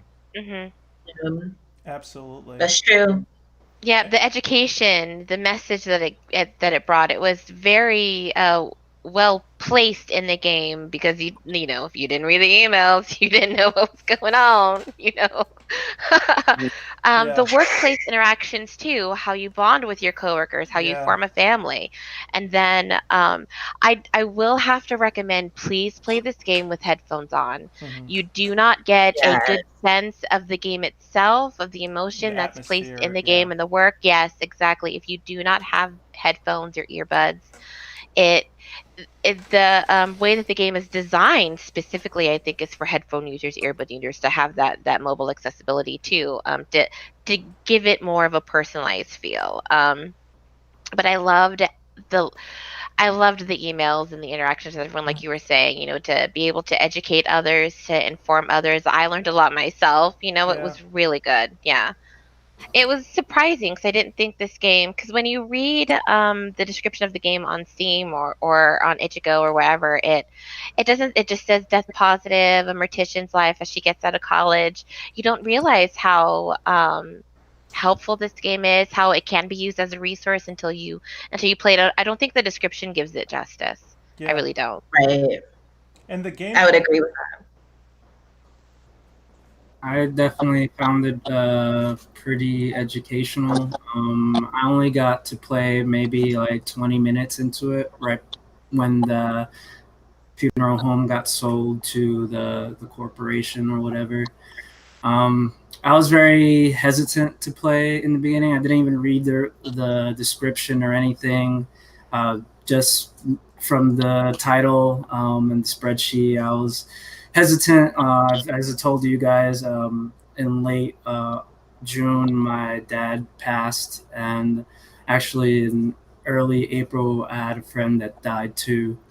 And it's just been really hard. And this has kind of been the first time I've really been talking about it publicly, and this has kind of helped me with that. I at first I wasn't sure if I was going to talk about it or even play, but I'm kind of glad I did because you know I feel like I'm able to at least talk about it a little bit.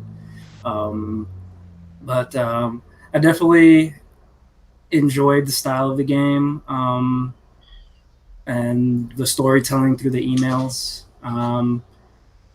The conversations between the different people were interesting. It got really hard when they started talking when they had a dad there and they were talking about his experience because of course my dad and everything.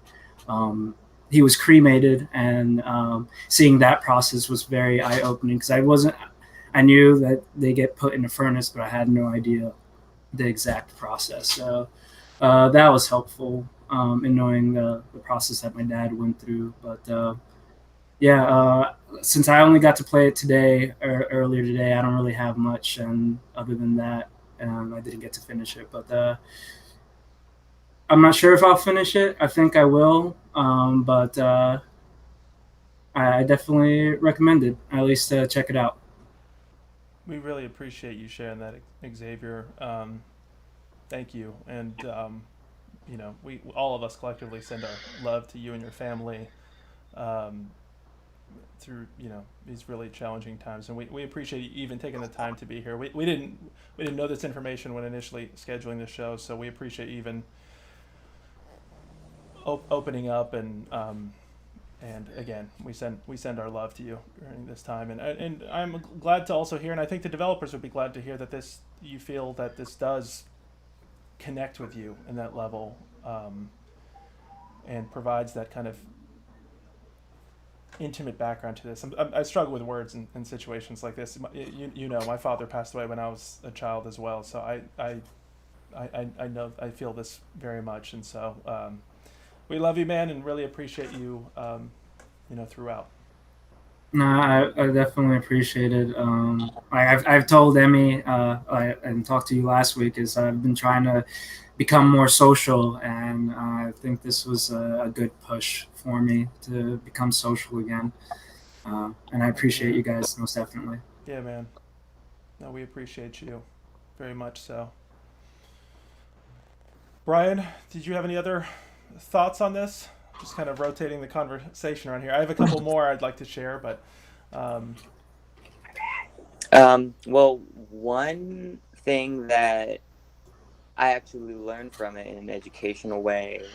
It wasn't really like an emotional kind of thing, but well, I've thought about like like if I were to pass away someday from whatever reason, I always thought I would want to donate my organs and then probably cremate my body because I definitely respect what people want to do with their own body or their loved one's body, but for me, I know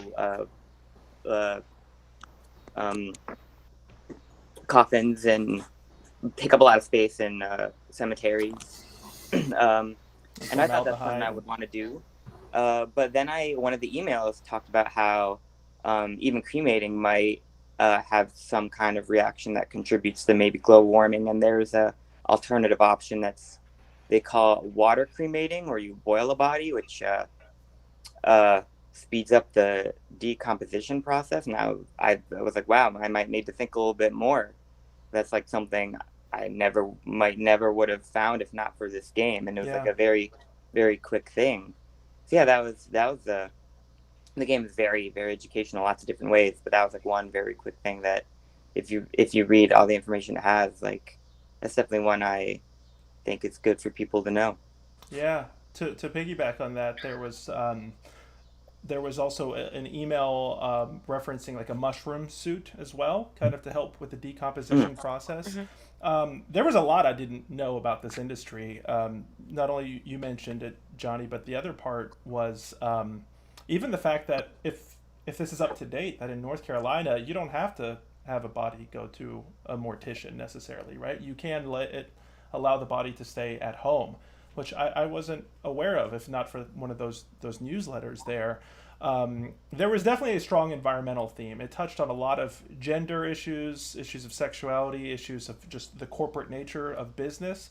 I thought the environmental piece was really strong and touching at the end there. As somebody who's worked in the environmental world on the nonprofit side for many years, that's something I'm glad to see, that what we kind of might have considered natural. Of course, you fill up formaldehyde or you do this, and again, there's no judgment in terms of if that's an approach a family wants to take, none whatsoever. But the idea is to at least open up our eyes to potential other options, as Brian said, with the water cremation and the other opportunities there.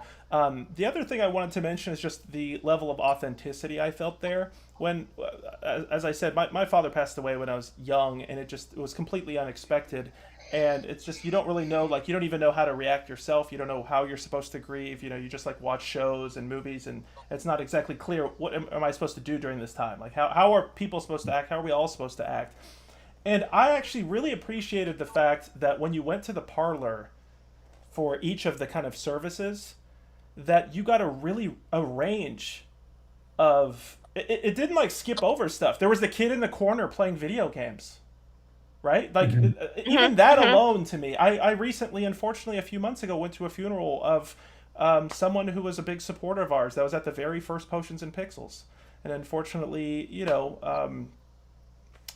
passed. And you see that, you see kids that don't even understand it, right? And you see other people who will, like, joke about like the food or try to lighten the mood in that time. And it's just really authentic and human to me to see that this game wasn't just like, okay, everybody has to say like the one somber thing, that you have those reactions. Or to Brian's point earlier about even people misgendering others, that there's people at the funeral service that you may not even like, right? That there's going to be people that may show up to our services that have a different view of us. So I appreciated that authenticity. And I will say, outside of like the very end, the part that broke my heart the most was the body, was the service for the individual where no one showed. I mean, I'm honestly getting goosebumps talking about it. It was like that point where it's just like, it was truly, truly painful.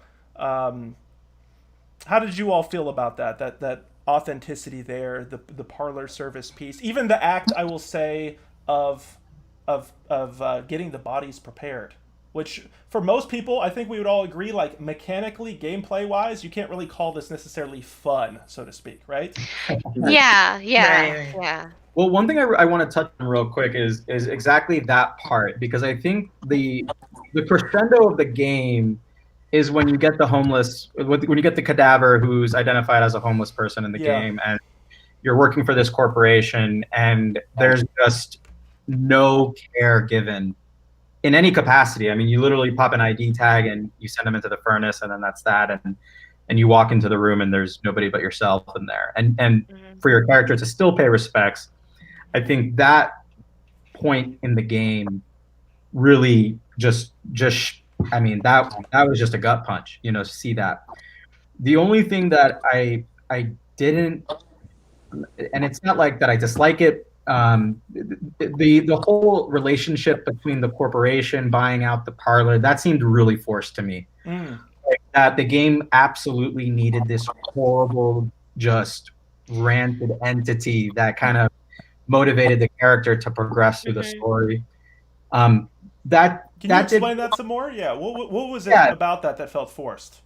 I mean, it just felt strange. I know folks who work in those kind of industries, where it is a conglomerate that manages hundreds of different types of these organizations. And I've never, I haven't had that experience in seeing it portrayed in that way. I'm going to send this game over to him and have him play and see what his thoughts are. But the theming also was a little strange to me in that regard, because there were moments with the corporation and the emails, like for instance, having the uniform, where you wanted your character to have a uniform and to cover your tattoos. Yeah.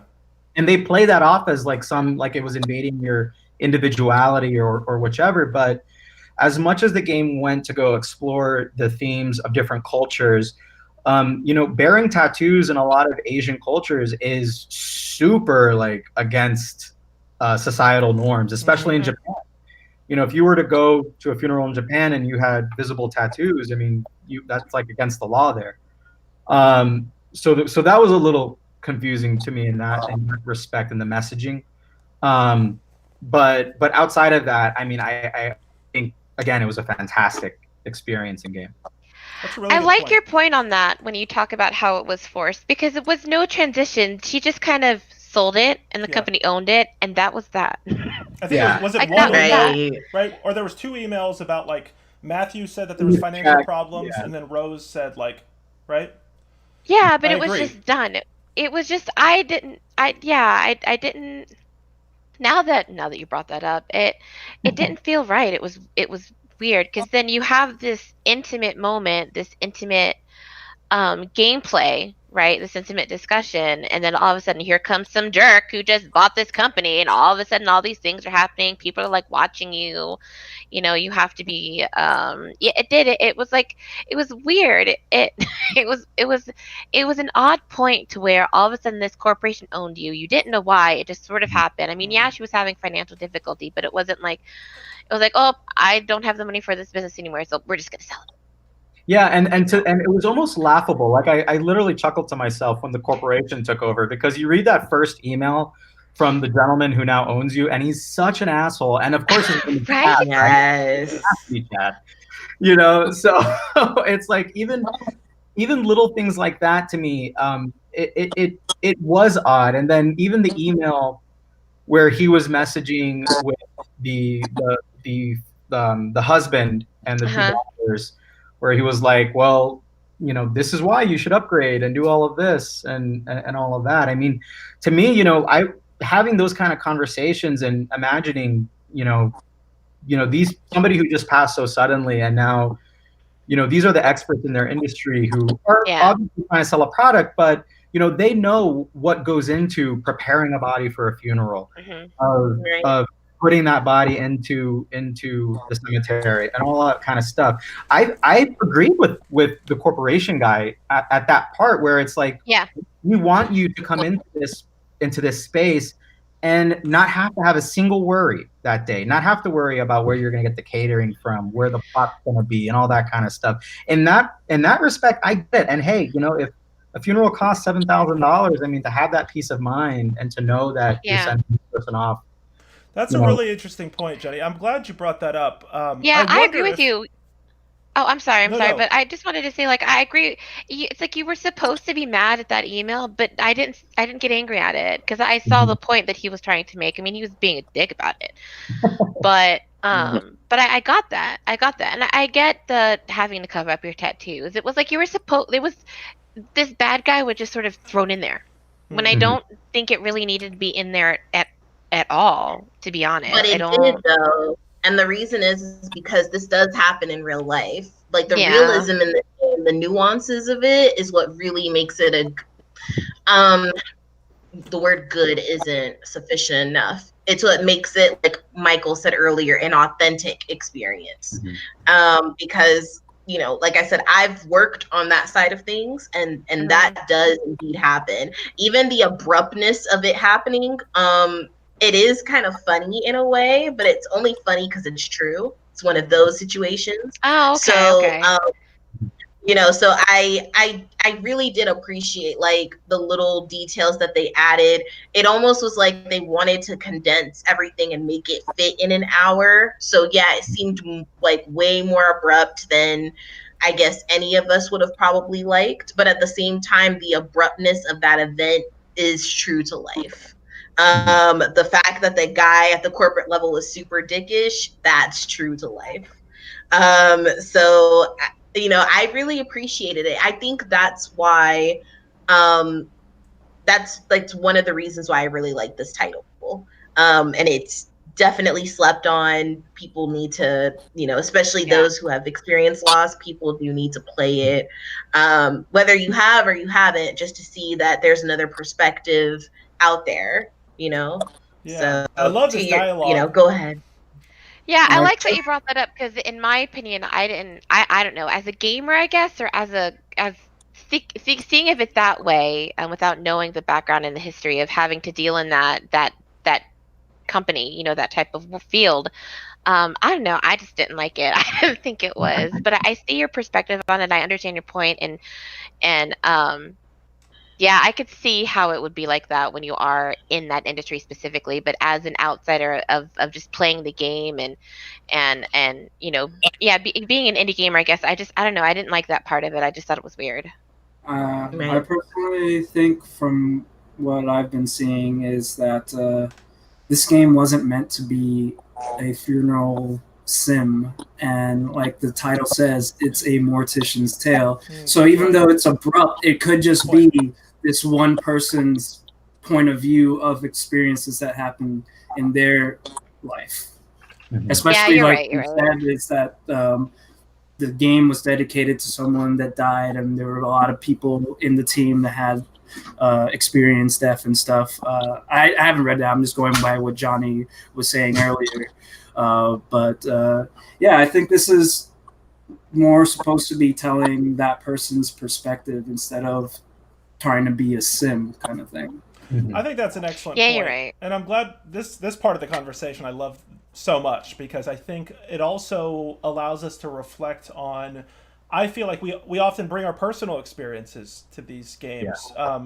I mean, to Johnny's point, I think, you know, when you say that, it does make me think, you know, we don't want necessarily a black and white simple representation of like the corporation automatically bad, and you know, you don't want the players to necessarily leave with that. But to Xavier's point, you know, this is a specific case, and Emmy has seen that side of things. So I definitely want to say that I'm sure there are like larger corporations that have a lot of great people involved with them that take it seriously, and aren't necessarily trying to upsell at every level. But I think that is an interesting kind of component of the conversation, is something lost in the process as kind of this money-making entity kind of goes forward with everything. I do agree upon reflection in this conversation that maybe they could have been more subtle to it. Not only with the introduction of the funeral home being sold, perhaps maybe an additional email of sorts, but even just like that transition period itself, just kind of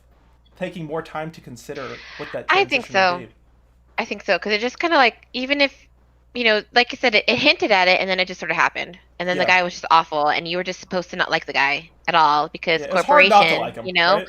Yeah, well, obviously, yeah, but it would just not like him, yeah, it was just weird how it would just like that, and like I said, in my opinion, it was weird. I don't know, it was weird, but the game itself was really good, really educational, and I love the colors. My favorite thing is the design of the game itself. Beautiful. The colors, the When I first opened the game, though, I would have to say it sort of reminded me a little bit of more oral, like the way that the characters were designed. It just had that very round, sort of like Interesting. Yeah, I can see that. that that feel to it. But beautiful, simple. It was good. It was just that Yeah, one part was just like meh for me. and that's my thing. At the end of the day, to Nomad's point, it is, I see a Mortician's Tale, but like we were talking about earlier, I truly do believe that this game was designed as social commentary because the game director, we're having the conversation that the game director expects every player to have with themselves, and all of our responses, Emmy especially, Emmy has that lived experience of being in this situation that none of us on this panel have. And a lot of our thoughts on this subject are things that are inherent to how we grew up, to what we've experienced in life. And I think most importantly that we haven't chatted about yet on the panel is how we align ourselves religiously. I am Roman Catholic, a Cuban from Miami. So for my family and me, we want to send off our deceased often, the most luxurious way possible, and because that's going to be their home forever. I have other friends, who are part of the Jewish faith, and it is very common, Michael, to your point, it's very common in that faith that you do leave the body in the home from the point of death to the point of burial, and it is a family done thing. It is not going to a funeral home or anything like that. The family all gets together and is a part of that process. So I think that's what's so amazing about this game, is that it's so unique in that way because it's pulling from so many different synapses of your lived experience and how you deal personally with death and having that conversation. Absolutely. And it really sounds like it left a meaningful impression on all of us. So I'm super glad that we all played it. As Emmy said earlier, this was part of the itch.io Racial Justice and Equality Bundle, which many of you watching may have. I think it raised something like $8 million, something like 1 million people purchased it. So we're going to be featuring games from that bundle, probably predominantly from that bundle, for as long as we're doing Indie Game Club. I want to thank you all so much for participating in this discussion. I really appreciate it. This is exactly what I was hoping for. This is the type of conversations that I enjoy having. I hope you watching, either on Twitch, YouTube, or Facebook, that these are the types of conversations that you want to see more of. And if so, we'd really appreciate it if you like us, follow us, subscribe. Again, Facebook, Instagram, Twitter, YouTube, Twitch, all of that stuff. And we're going to be sharing all of our guests' information in the next coming days as well, along with links to this replay. So we really hope you'll support all of their respective organizations, and I'm sure we will see them as guests as much as possible. I love talking to each and every one of them. And actually, before we end, what we want to do is and thank you. I see the great comments in here. I'm so glad to hear people love this conversation. That's fantastic. Oh, okay. Yeah, I see Smokey says they missed the Neon Abyss part. That's okay. All of this, that's the beauty of the internet. You can go back and watch all of these conversations. So many people writing how great this conversation is. All right, you guys are awesome. Thank you so much for that. Really appreciate you tuning in. Before we go, though, what we want to do is we actually want to share trailers for next week's games, I should say. So we're going to have a whole new set of guests. I'm hoping all of our guests here will come back on again soon, because I loved talking to each and every one of them. So please, please, please come on this show or another one Potions and Pixels will be hosting soon. But I will be, I'll show each of these 4 trailers. It's only a couple minutes total. They're very short. And then I would love to just get a really quick reaction from each of our guests, if possible. I know some of them, again, because we're broadcasting live, because of the delay, they may not be able to see these. So we're going to start off next week. We're going to be doing a pair of games from the same developers. One is called The Night Fisherman, and the next is called The Outcast Lovers. Both of them deal with issues of immigration, refugees. They're both about 10 to 15 minutes long, so we thought that would be a great opportunity to talk about both of them back to back. So here we go. We are going to start off with the trailer for Give me one moment to make sure the audio is right here. We are going to start with the trailer for and if my guests, though, I see they're all on mute already. Okay, awesome, perfect. So we're going to jump over here to The Night Fisherman.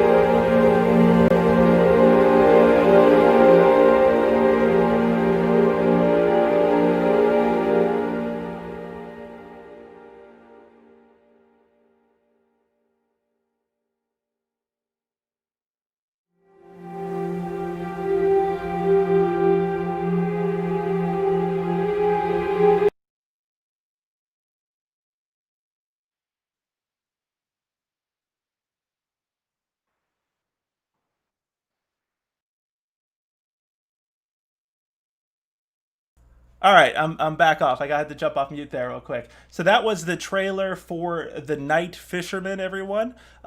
Just to give a brief description here, this says a short tale of inhumanity in the English Channel. So it says 4 miles south of Dover, you're a night fisherman and you spot a boat approaching.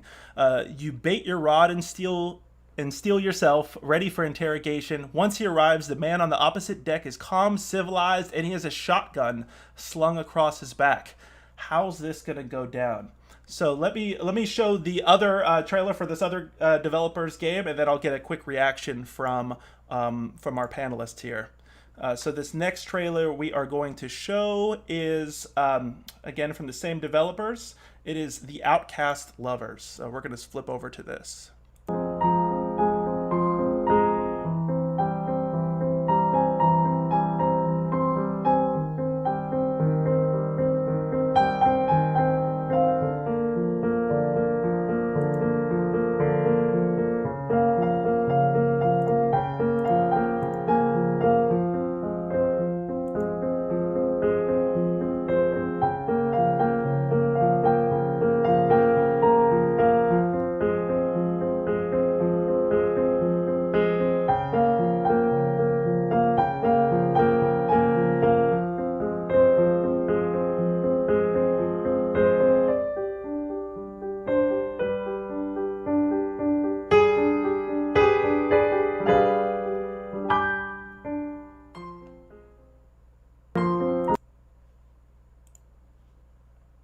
Okay, so that was the trailer for The Outcast Lovers.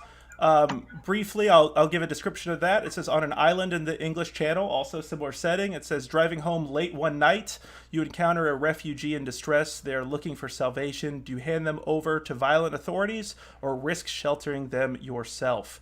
So before we jump to our final two trailers for next week, any reactions to those two games from our guest here?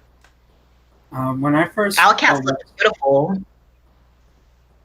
Yeah, I like the color palette and the way it looks. But when I first watched the trailer, I watched the first one and then I watched the second one. I didn't know they were made by the same developer. So as I was watching the second one, I was like, wait a second, this has like the exact same color palette. They look exactly the same. What is going on here?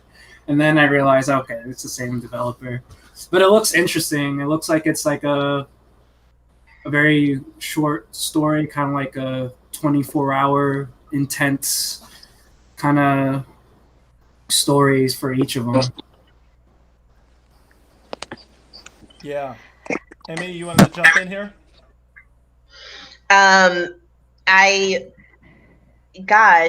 It's a little bit star-crossed lovers mixed with a little bit Good Samaritan. Yeah, I'm kind of hooked already on that storyline, so I'm gonna have to check that title out. I really love the palette, and I love the aesthetic of it too. Like that kind of caught me at the open, so definitely gonna have to catch those. I loved the movement of the waves. I liked that. The way that, again, the color palette is beautiful, but a game with the message. I love that. I like it. That music fit perfectly. I like the waves. I'd have to say that's like my favorite part of like the whole thing, because when you jump into it, it tells a very intimate story off the bat. And the way that the characters are designed are I like it. And the movement, you can tell the movement's going to be beautiful. I'm excited. It's so good. Yeah, and I see that we have one of our guests next week is in the Twitch chat, Tony, right there. He's looking forward to discussing it next week. So really excited about that. I will say that I haven't played either of these. I'm going into it blind on Monday. So I don't have many thoughts yet outside of everything. I'll echo everything you all said. It looks like another intimate game, especially dealing with the subject matter of immigration, refugee status, these sorts of things. I can't wait to try it. Mhm. I can move to the next one unless Johnny or Brian want to jump in here. We'll definitely be checking it out. This is something that's really dear to our hearts. My fiance was undocumented for 27 years and just recently gained status here in the country. So what I really like to see about the game is that it looks like two really great opportunities for a game about social commentary and the ability that has to convey such a strong message on a medium such as gaming. And what I do like is that its messaging isn't as up in your face as a game like this War of Mine is, where it deals with immigration and refugee status, but how it relates to, again, with it being video games, violent war and all of that. I think having this brand new theme that we haven't really seen in gaming will be really, really cool. Mm-hmm. Great points. Okay, I'm going to jump over to our third game right here, which is going to be Sis Crusher. So you guys are seeing this right here. Sis Crusher, interestingly enough, doesn't actually have a trailer of its own. The developer actually released a playthrough of the entire game as the trailer, I guess. So it's a short game. It's only about 20 to 30 minutes, so you can kind of see what's going on. It is a first-person shooter. I can give you guys a brief description here. It says, the system is corrupt. A human touch is needed. And recently, Rock, Paper, Shotgun, this is how I heard about this game first, because I knew it was going to, I heard that it was part of the bundle, but Rock, Paper, Shotgun, a great website if you haven't checked it out before, says, Sis Crusher is the most fun I've had in an FPS all year. So that's a lot of high praise from one of the preeminent PC gaming journalistic outlets out there. I've actually have played this game, and I really, really enjoyed it. To me, it was a full 30-minute FPS experience that was just pure fun, and I would definitely not mind seeing the developers explore this this concept more. So I really, really liked it.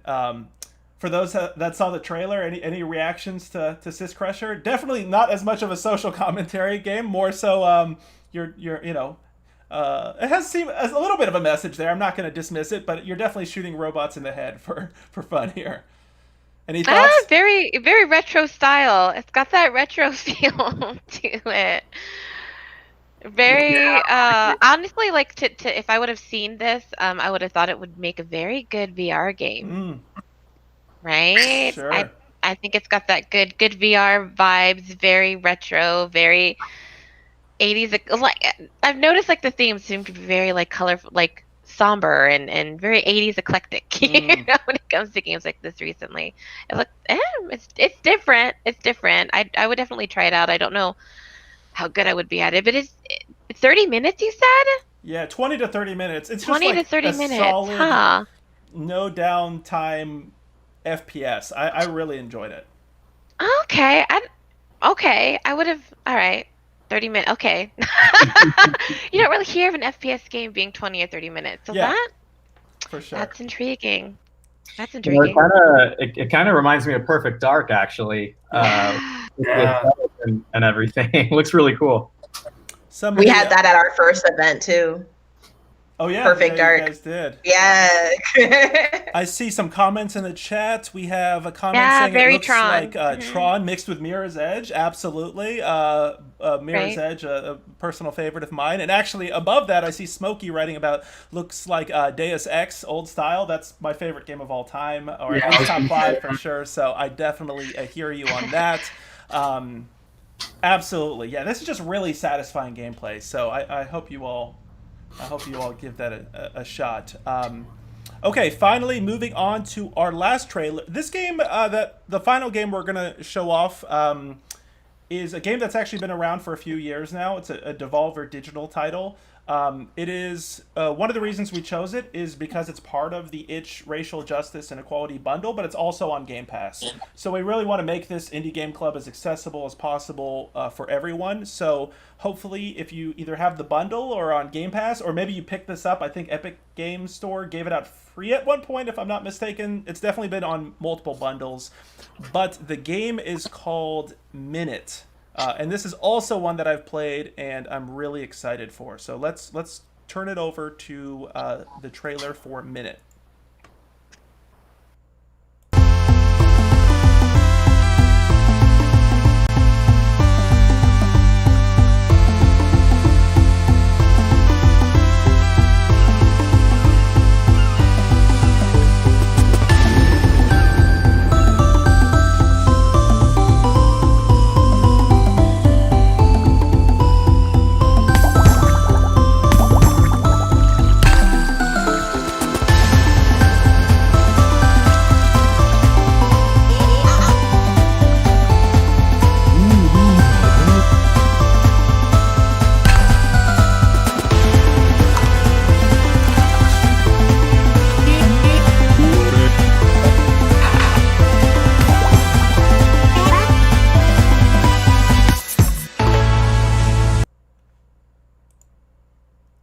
All right, so that was the trailer for Minute from several developers, published by Devolver Digital, I should say. I already see in the chat someone saying, thank you, Kiyosakru808.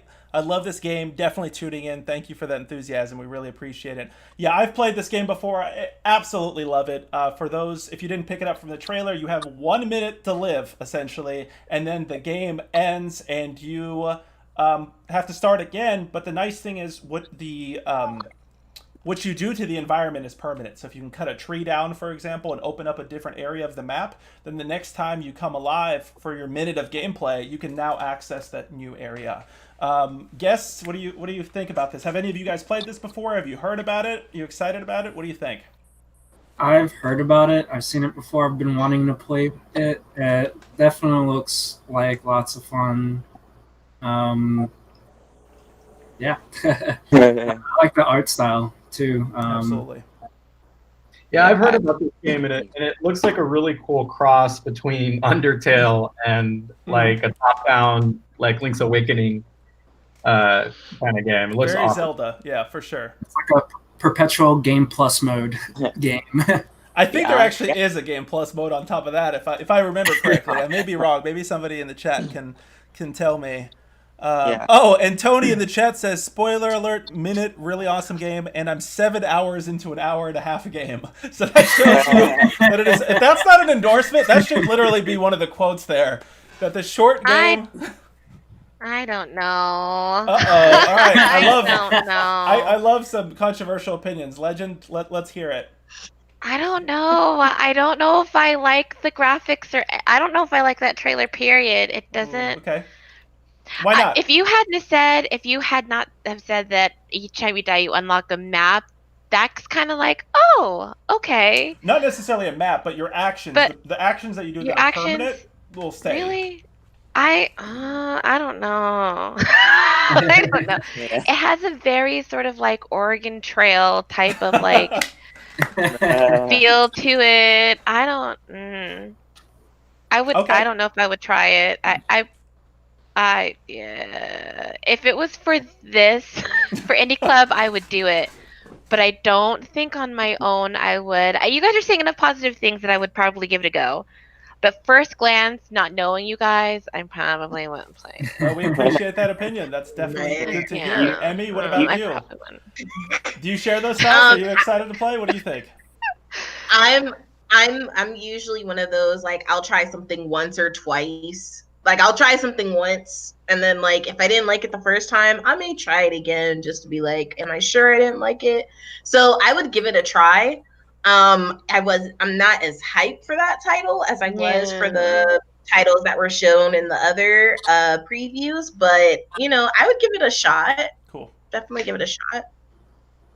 Yeah, I agree with you. I like to try games at least like once or twice before I really sort of like it. But we're an open-minded bunch at Indie Game Club.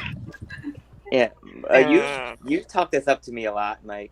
So definitely makes me excited to play. And also, I love Devolver Digital. They make so many games that I love a lot. For sure. So I definitely good incentive for me to finally try it out. Awesome. Well, I am so excited about next week. So again, those 4 trailers that we just looked at are the trailers for the 4 games that we will be looking at next week's episode. As a reminder, we air on Mondays where we stream the games ourselves. We stream ourselves playing them. And on Thursdays, we have discussions just like this. And then we also promote all the streamers that are participating, so you can watch them play the game. So like Legend of the Star this week had multiple streams of Neon Abyss, which were fantastic to watch. So again, I want to thank you all, my guests here. Thank you all so much. I couldn't have asked for a better crew and a better discussion for this first discussion episode.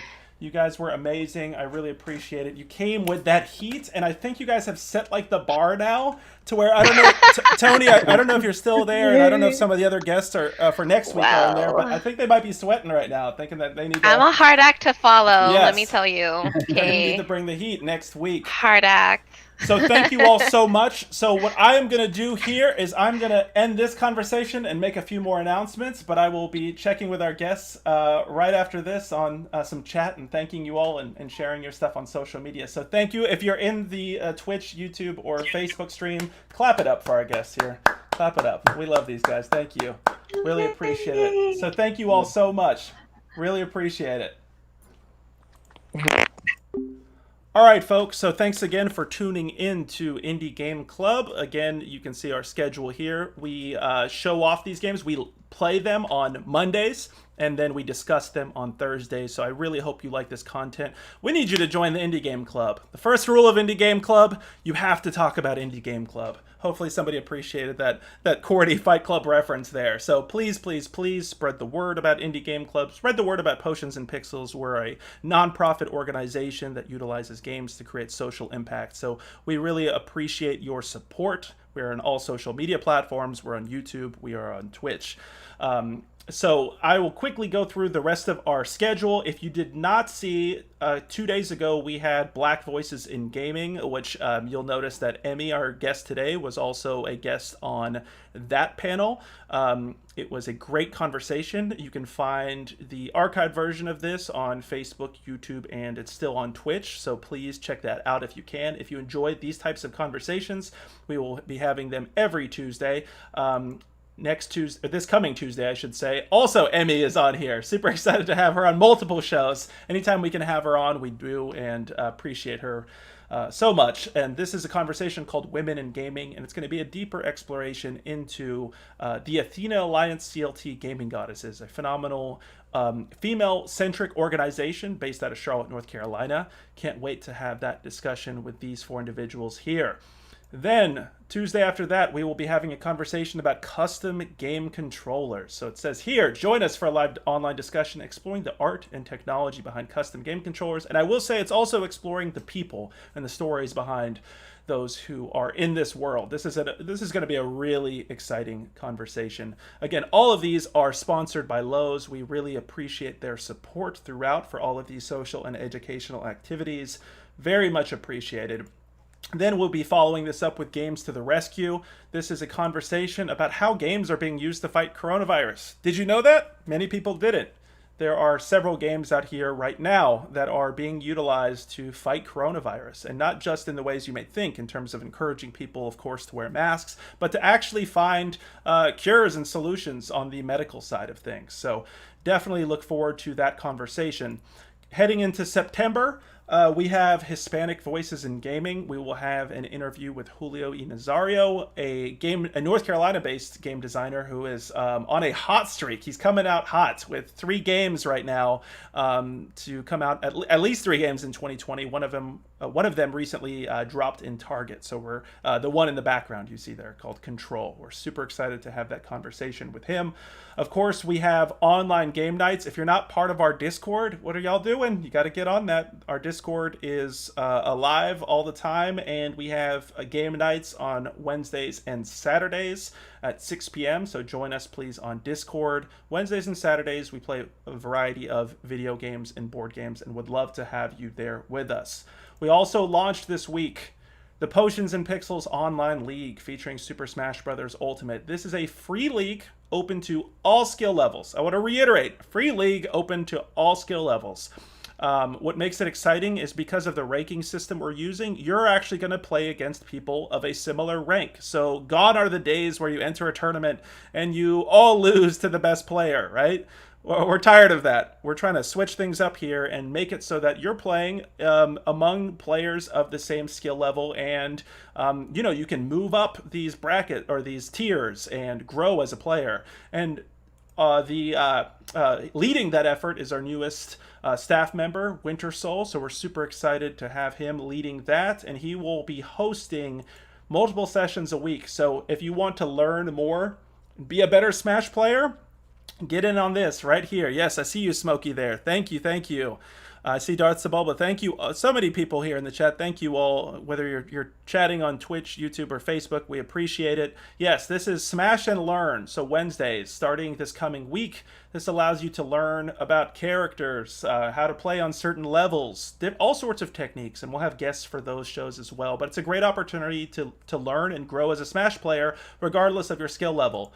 Then following that on Fridays, we have King of the Ring, which is essentially a scrimmage, again, open to all players. I know what it's like. Believe me, we designed this because we know how intimidating it can be to play fighting games. You don't want to be that person who feels like, oh, I'm not good enough. No, that's me. That's a lot of us. Like, this is designed for you. So whatever skill level, whether you're the best Smash player you know or haven't even started playing this game, this is for you. The Potions and Pixels League, we will also be doing tournaments. Our first 2 tournaments are what we're referring to as placement tournaments. This is an opportunity to